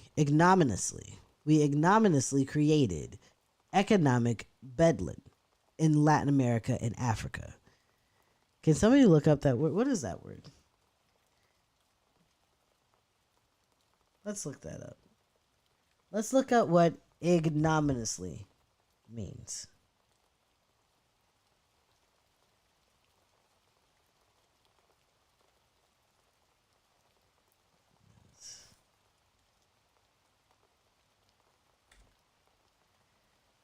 All right. Let's see if we can get this pulled up. Because how the fuck do you say that word? You know what I'm saying? How the fuck do you even say that word?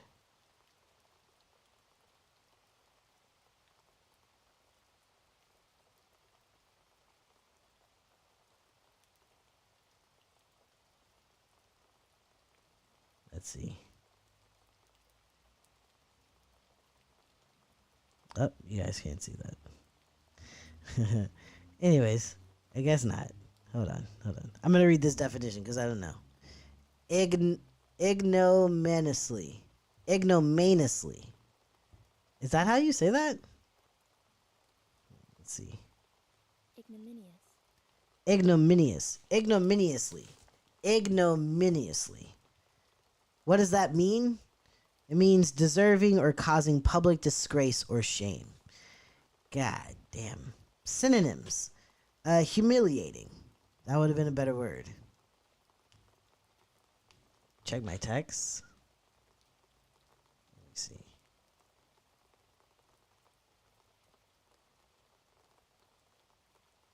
Oh, yeah. Thank you. I pulled it up. Thank you, boo. Good job. Appreciate it. But yeah.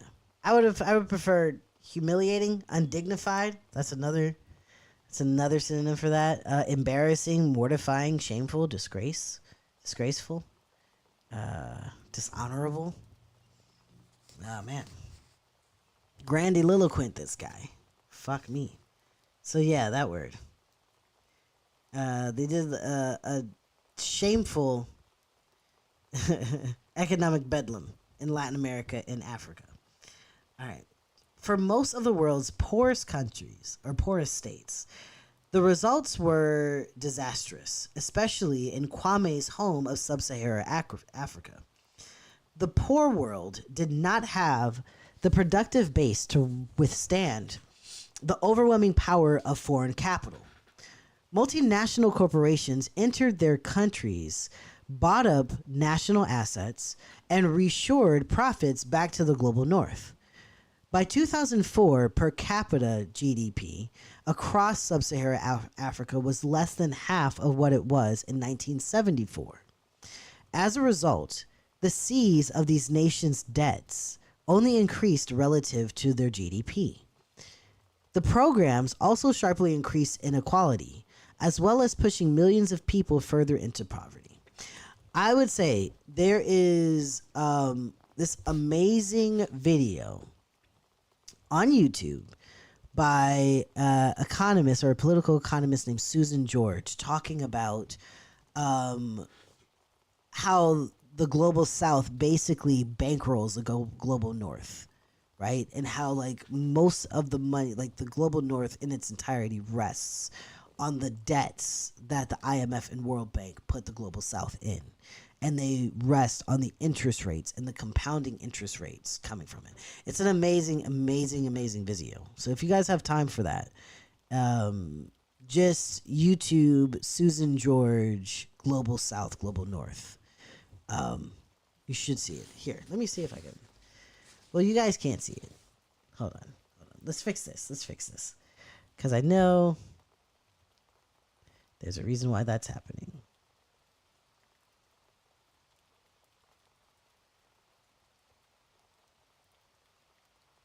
Bam. Okay, great. Awesome.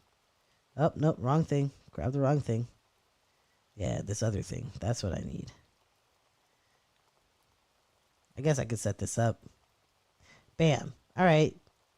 So let's go to YouTube right quick, which I'm already on. We're going to go to YouTube. And let's see.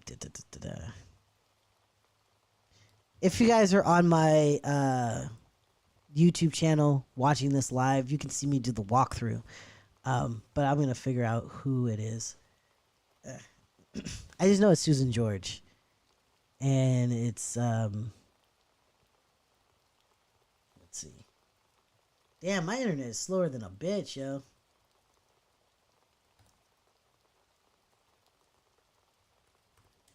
It's a fairly old interview as well. Just as a heads up, like this, I found this interview probably 2005, 2006, 16 years. No, is it 16 years ago? Is that the one? No. Hold on, it's not that one. This is a clip of it. Yeah, but that's not it. Let's see.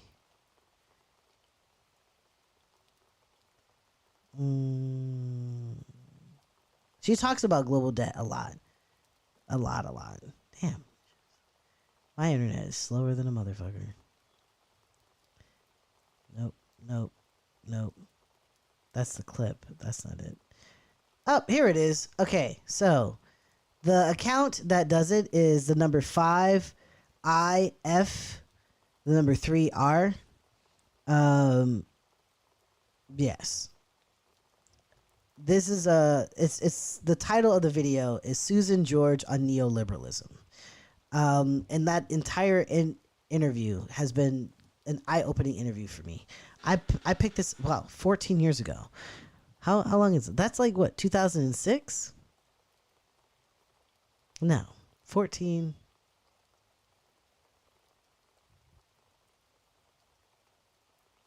It's like 2009. Yeah, 2009, 2010. Yeah, that's roughly around the time I think I would have seen it. Yeah, an amazing, brilliant thing. But she dives deeper into exactly how the global north robs the global south, not just of its resources and raw materials, but also its money, you know, like billions upon billions of dollars worth of interest payments on these loans get funneled from the global south into the global north, in addition to the fact that the global north requires the global south to sell their exports very, very cheaply, right? So they flood the market with this particular export. They'll get like 5 or 6 countries to all sell fucking coffee, for instance. That drives the price of coffee down. So the people who are growing the coffee in these poorer countries, they're not going to make any money off of that.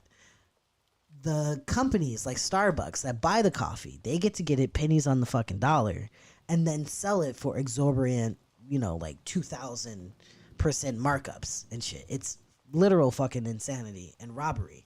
But in addition to that, you know, because they're not making any money off of their exports and they're stuck having to do specific exports and having to privatize all of their government functions, they don't have a way to bring back revenue. You bring revenue in with taxes. They don't really have a way to tax their people. So they're solely dependent on it. It's a racket, you know? But that's when the IMF swoops in and they say, hey, we'll give you a crisis loan, but if we give you this money, you have to put in additional austerity. Austerity is just fucked up policies that remove shit from the citizenry. So when they privatize like schools, that's an austerity measure, right?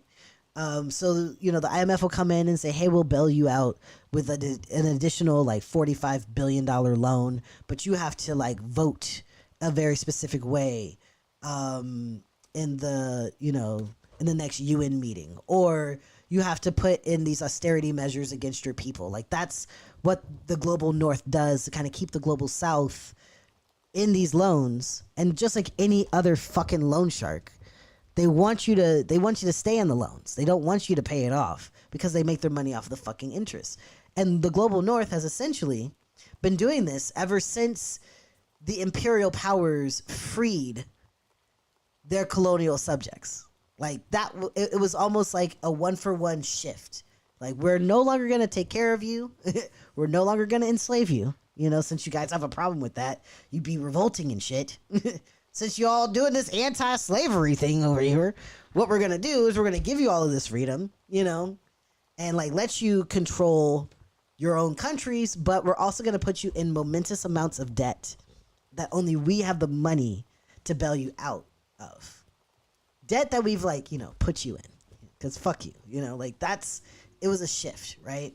And Susan George, if you guys are looking on YouTube and seeing what's on the YouTube channel, it's up there.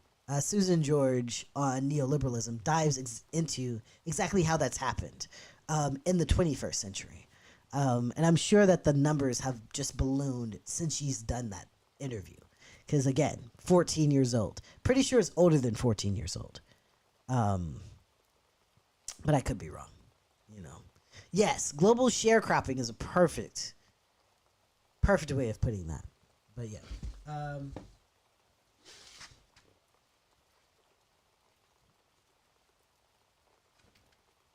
I digress, though. We're going to hop back into the book. My bad.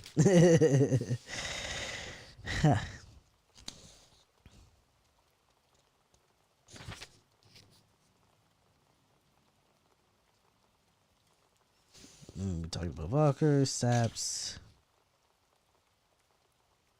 Prioritize that. There we are. Here we are. Okay. Jumping back into the book. By 2004, per capita Sahara Africa was less than half of what it was in 1974. As a result, the size of these nations' debts only increased relative to their GDP. The programs also sharply increased inequality, as well as pushing millions of people further into poverty. In East Asia, in the wake of a financial crisis that had devastating consequences for both economic and human development, structural adjustment added insult to injury. Structural adjustments is a euphemism for austerity measures. The Asian financial crisis in 1997 was a direct result of financial globalization, pushed by Western states and the international financial institutions they dominated. Yet the blame was placed on the governments of the Asian countries themselves. Many of these states had managed to achieve impressive rates of growth and poverty reduction, in part through the support that had been provided by the state to certain industrial sectors. Also, let me just turn that down. My bad, y'all.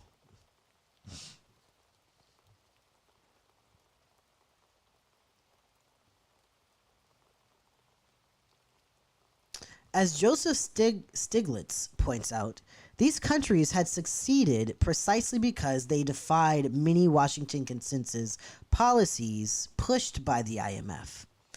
Yet the crisis was used by the international financial institutions as a stick with which to beat these economies into submission. Bailouts were provided, but most of the benefit accrued to the foreign banks that had been lending to these governments.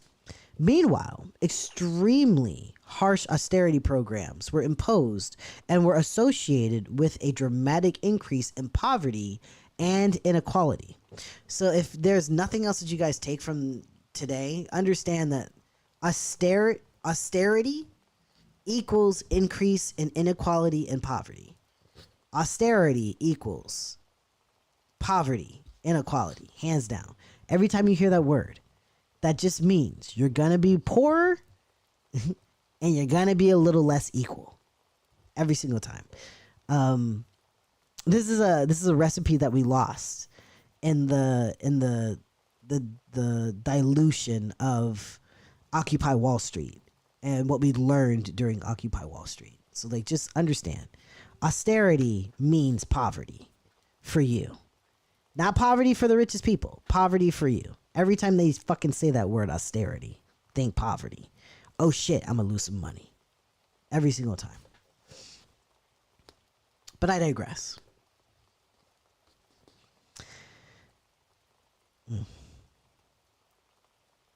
In South Korea, one of the poster children for structural adjustment, researchers found that businesses gained most from structural adjustment, while the labor force had to shoulder most of the costs. The unemployment rate rose by a factor of 4 in Korea. a factor of 3 in Thailand, and a shocking factor of 10 in Indonesia. Urban poverty in Korea tripled, while in Indonesia it doubled. The fall of the Berlin Wall allowed the international financial institutions to expand into what had previously been known as the Second World. The results of neoliberal shock therapy there, championed by allegedly progressive economists like Jeffrey Sachs, who later stated that the reforms had been a mistake and are now well known. In Russia, swift and careless privatizations allowed the wealthy to buy up state-owned assets and the cheap, and created a powerful oligarchy with a stranglehold over the nation's economy. This is one of the reasons why you can't fully trust Russia, because it's not ran by the people. It's ran by oligarchs. And when have you ever trusted an oligarch to do anything that's not solely to benefit them? See what I'm saying? That's a shout out to all the hammer and sickle fans, the niggas that be my comrade all day, every day. Like, stop it. USSR is dead. So is Stalin and Lenin. We got to come up with some new shit. Okay. Those Russians are oligarchs now. They don't exist anymore. Okay, I digress. Pet peeve. I'm sorry. But yeah. The oligarchs in Russia are fucking up the economy in Russia. Over the long term, privatization in Russia has been disastrous. Quote, general economic collapse, combined with the deterioration in infrastructure, the lack of credit, and the inability of the states to provide a crime-free environment, has kept foreign direct investment out and new legitimate enterprise formation to a minimum. Even in Poland, which is traditionally held up as a success story for the reforms, unemployment and inequality increased drastically under the Bolshevik plan. How the fuck can I say Bolsheviks but not ignominiously? That's fucking crazy.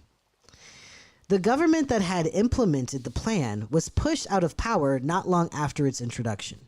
Ukraine's economy has been devastated over the course of successive rounds of structural adjustment. Even before the Russian invasion, its GDP per capita was, in purchasing power parity terms, 20% lower than it was in 1990. As Joseph Stiglitz puts it, quote, the results of these policies enforced by Washington consensus have not been encouraging. For most countries embracing its tenets, development has been slow. And where growth has occurred, the benefits have not been shared equally. Crises have been mismanaged. The transition from communism to a market economy has been a disappointment. And I just want to remind everybody, that's by design. I feel like, and I said this in like several posts before, that these people have drunk their own Kool-Aid. I feel like when this perspective of like, oh, we'll just do austerity measures and everything will trickle down and all other shit, when that was created, they knew it was bullshit. They knew it was a lie because they were doing some cockamamie con artist shit when they came up with it. But because it's lasted so long, the legend becomes fact. When the legend becomes fact, print the legend.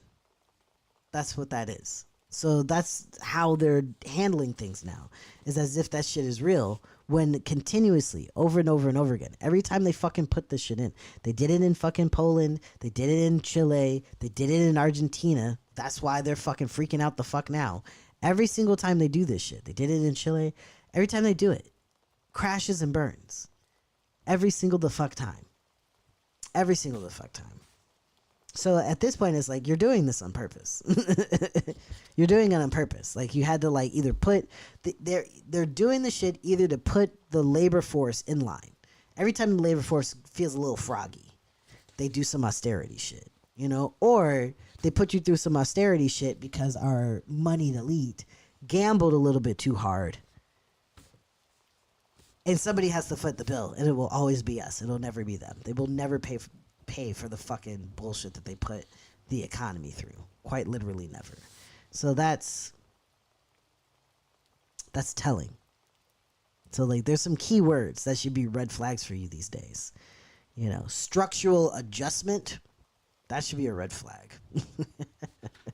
Fucking austerity, that should be a red flag. Every time you hear it, that should just perk your ears up and be like, you're trying to rob me for something. I don't know what you're trying to steal from me for. You know, it's like dealing with crackheads. You know, real talk.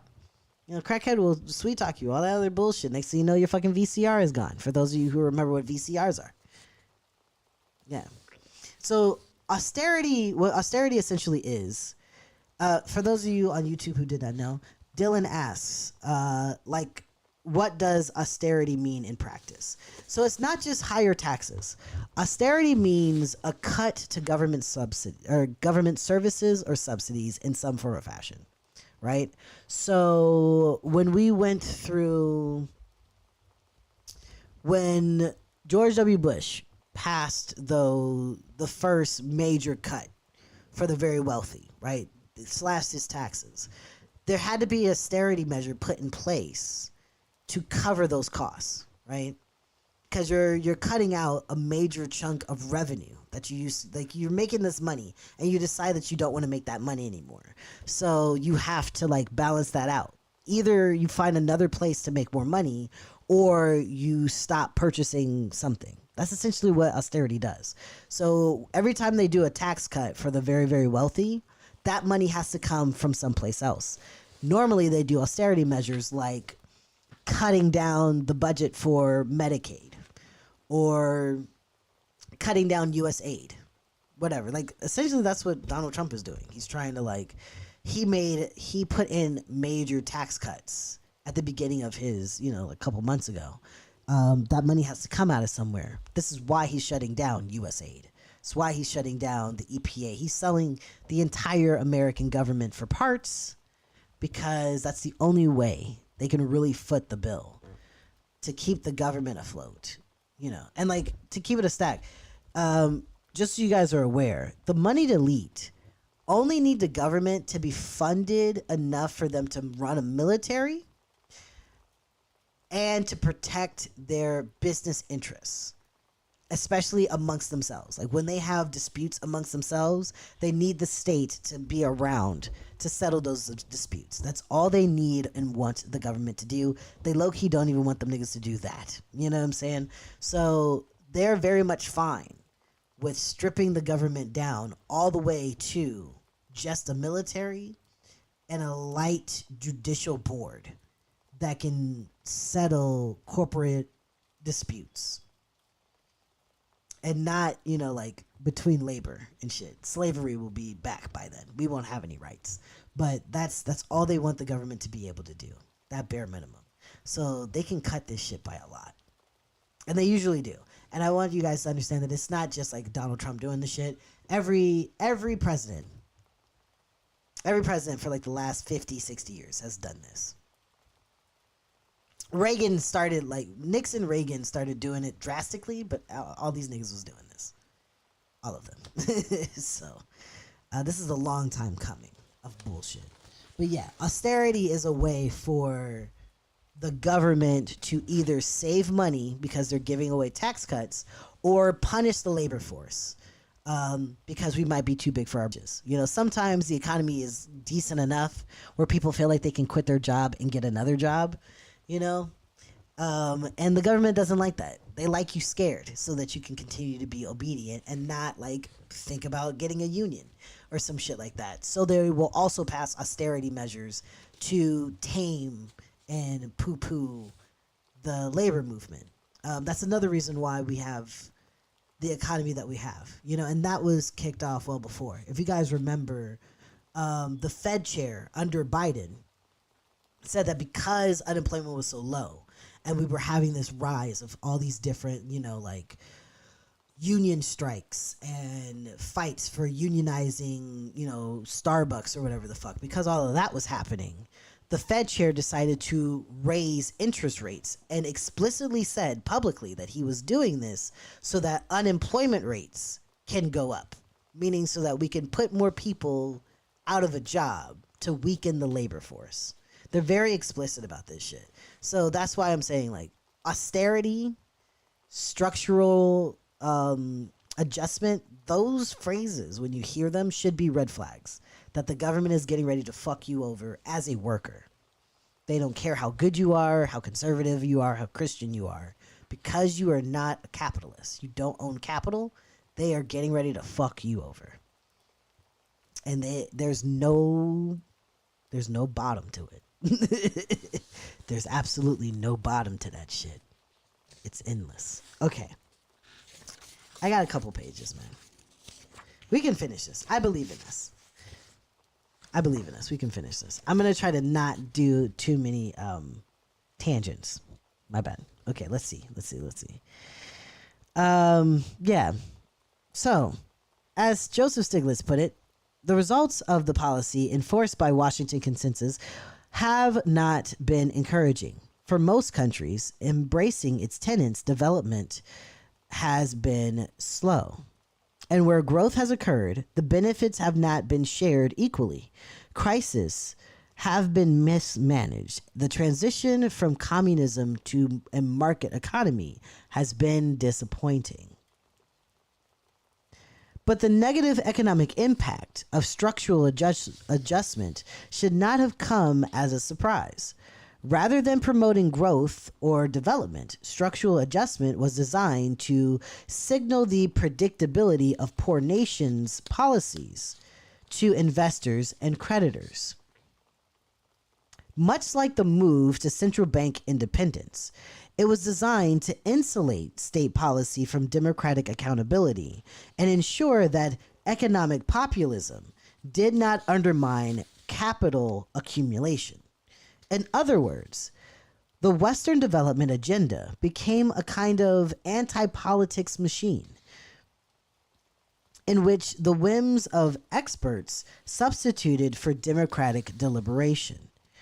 Whether this new regime promoted development was, at best, a secondary consideration.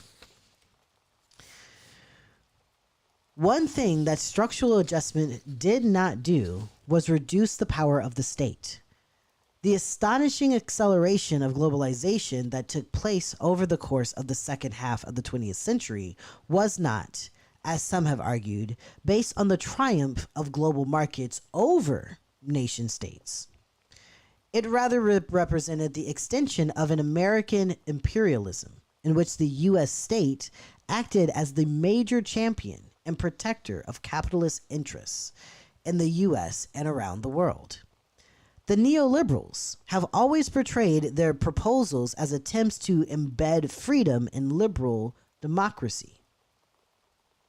And yet, when people have not chosen the right outcome, neoliberal policies have been forced upon them anyway.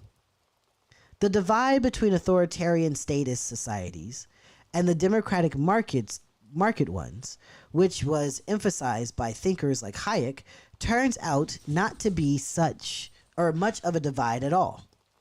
Whether by frustrating democracy or by supporting authoritarianism, capital tends to find a way to bend the state and the market to its will. In fact, all over the world, neoliberal thinkers have supported authoritarian regimes in the name of freedom. As we'll see in the next section, the neoliberals have often rallied behind ruthless autocrats in the hope of insulating national economic policy from democratic pressures. The neoliberal project at the global level has been about encasing the rules that protect capital, even if that means sacrificing the thing neoliberals claim to value most: freedom.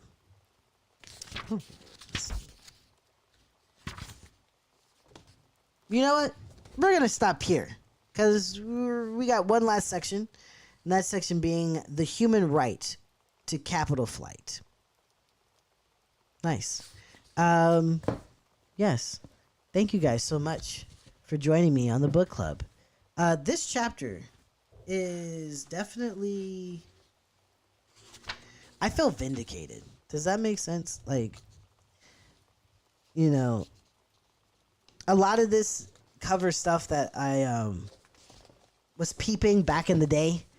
You know, back when we were lowly little wee babe activists back in 2005 and 2006. Like, you know, marching against the war on terror and all that good shit, you know. So a lot of this is stuff that, like, was already uncovered by a lot of millennial leftists and communists and anti-capitalists. But in the fray of things, and especially with Obama's term, thank you. I appreciate that, Kangaroo. With Obama's term, that kind of whitewashed a lot of what we had uncovered about our government, especially when it came to George W. Bush and his 2 terms. A lot of things were being uncovered. And, you know, one of the reasons why people elected Obama and the Democrats got that first real shockwave of disappointment and a lot of people defected from the party is because they hired that man to get those people. Hired that man to get the medical lobby. You know, because by this time, Sicko had already come out. You know, Sicko by Alan Moore and all that other shit, that had already come out. People were already suffering under. People were fighting and pushing for single-payer health care that entire fucking time during George Bush's shit, right? So they hired him to give us health care. They hired him to punish the bankers that robbed so many of us from homes and jobs and security and safety. You know, like a lot of the shit that we had prior to that, they stole from us, you know, during George Bush's term. And they hired that man to punish these motherfuckers for putting us in a war that we shouldn't have been in. Attacking innocent people, killing innocent people, getting our friends and family back in body bags or in parts. You know, like people hired him to punish people, punish the war criminals, punish the bankers, punish the fucking, you know, medical lobby, all these people, and he didn't do it. What he did was placate. Like the millisecond that he got in there, I think that's what really fucks with a lot of people, and caused that first defection. That's how you get that Occupy Wall Street. You know, I think a lot of people who joined Occupy, that was a wake-up call for them. Watching Obama make all those promises that seemed very feasible, like, you know, closing Guantanamo Bay. You know, we had already dealt with Abu Ghraib and shit. And he could have just, you know, closed Guantanamo Bay right after it. And he just didn't do it. There were things that could have been done that he didn't do. Instead, he whitewashed a lot of this history. A lot of this information that we are covering in Chapter 7 is information that we had uncovered in, you know, in books like the Shock Doctrine. You know, the Shock Doctrine comes out right around, you know, the beginning of Obama's term as president. You know, a lot of these books covered a lot of this shit, and we read them, you know, and it was known. Like, I need y'all to understand how known that shit is. Like, if you watch True Blood, the first episode of True Blood, where they're introducing Tara, she's reading the Shock Doctrine. That's how popular that fucking book was. Like, motherfuckers was learning about how these people were fucking us over in mass. And then Obama came in and erased all of that. All of the realization, just erased it. And I forgot how much he erased, even from my own shit, you know, by going over Chapter 7 of this book. A lot of this shit is like, yeah, I remember that. I remember that. Where was I? Where, like, it was like 2008 to 2016 was a whole fucking blur. I feel like I was roofied. All right, hell yeah, Couch, definitely. Couch in the YouTube chat said that they just downloaded the PDF for the Shock Doctrine. Hell yeah, read that book. There's a lot of, I have so many. Another book that really got me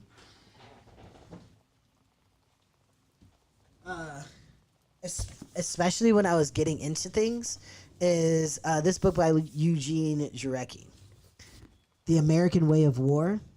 This opened my eyes to the military-industrial complex. You know, this is like one of the first books that I read about it. This is back in the day. When did this come out? When did this book come out? Let's see.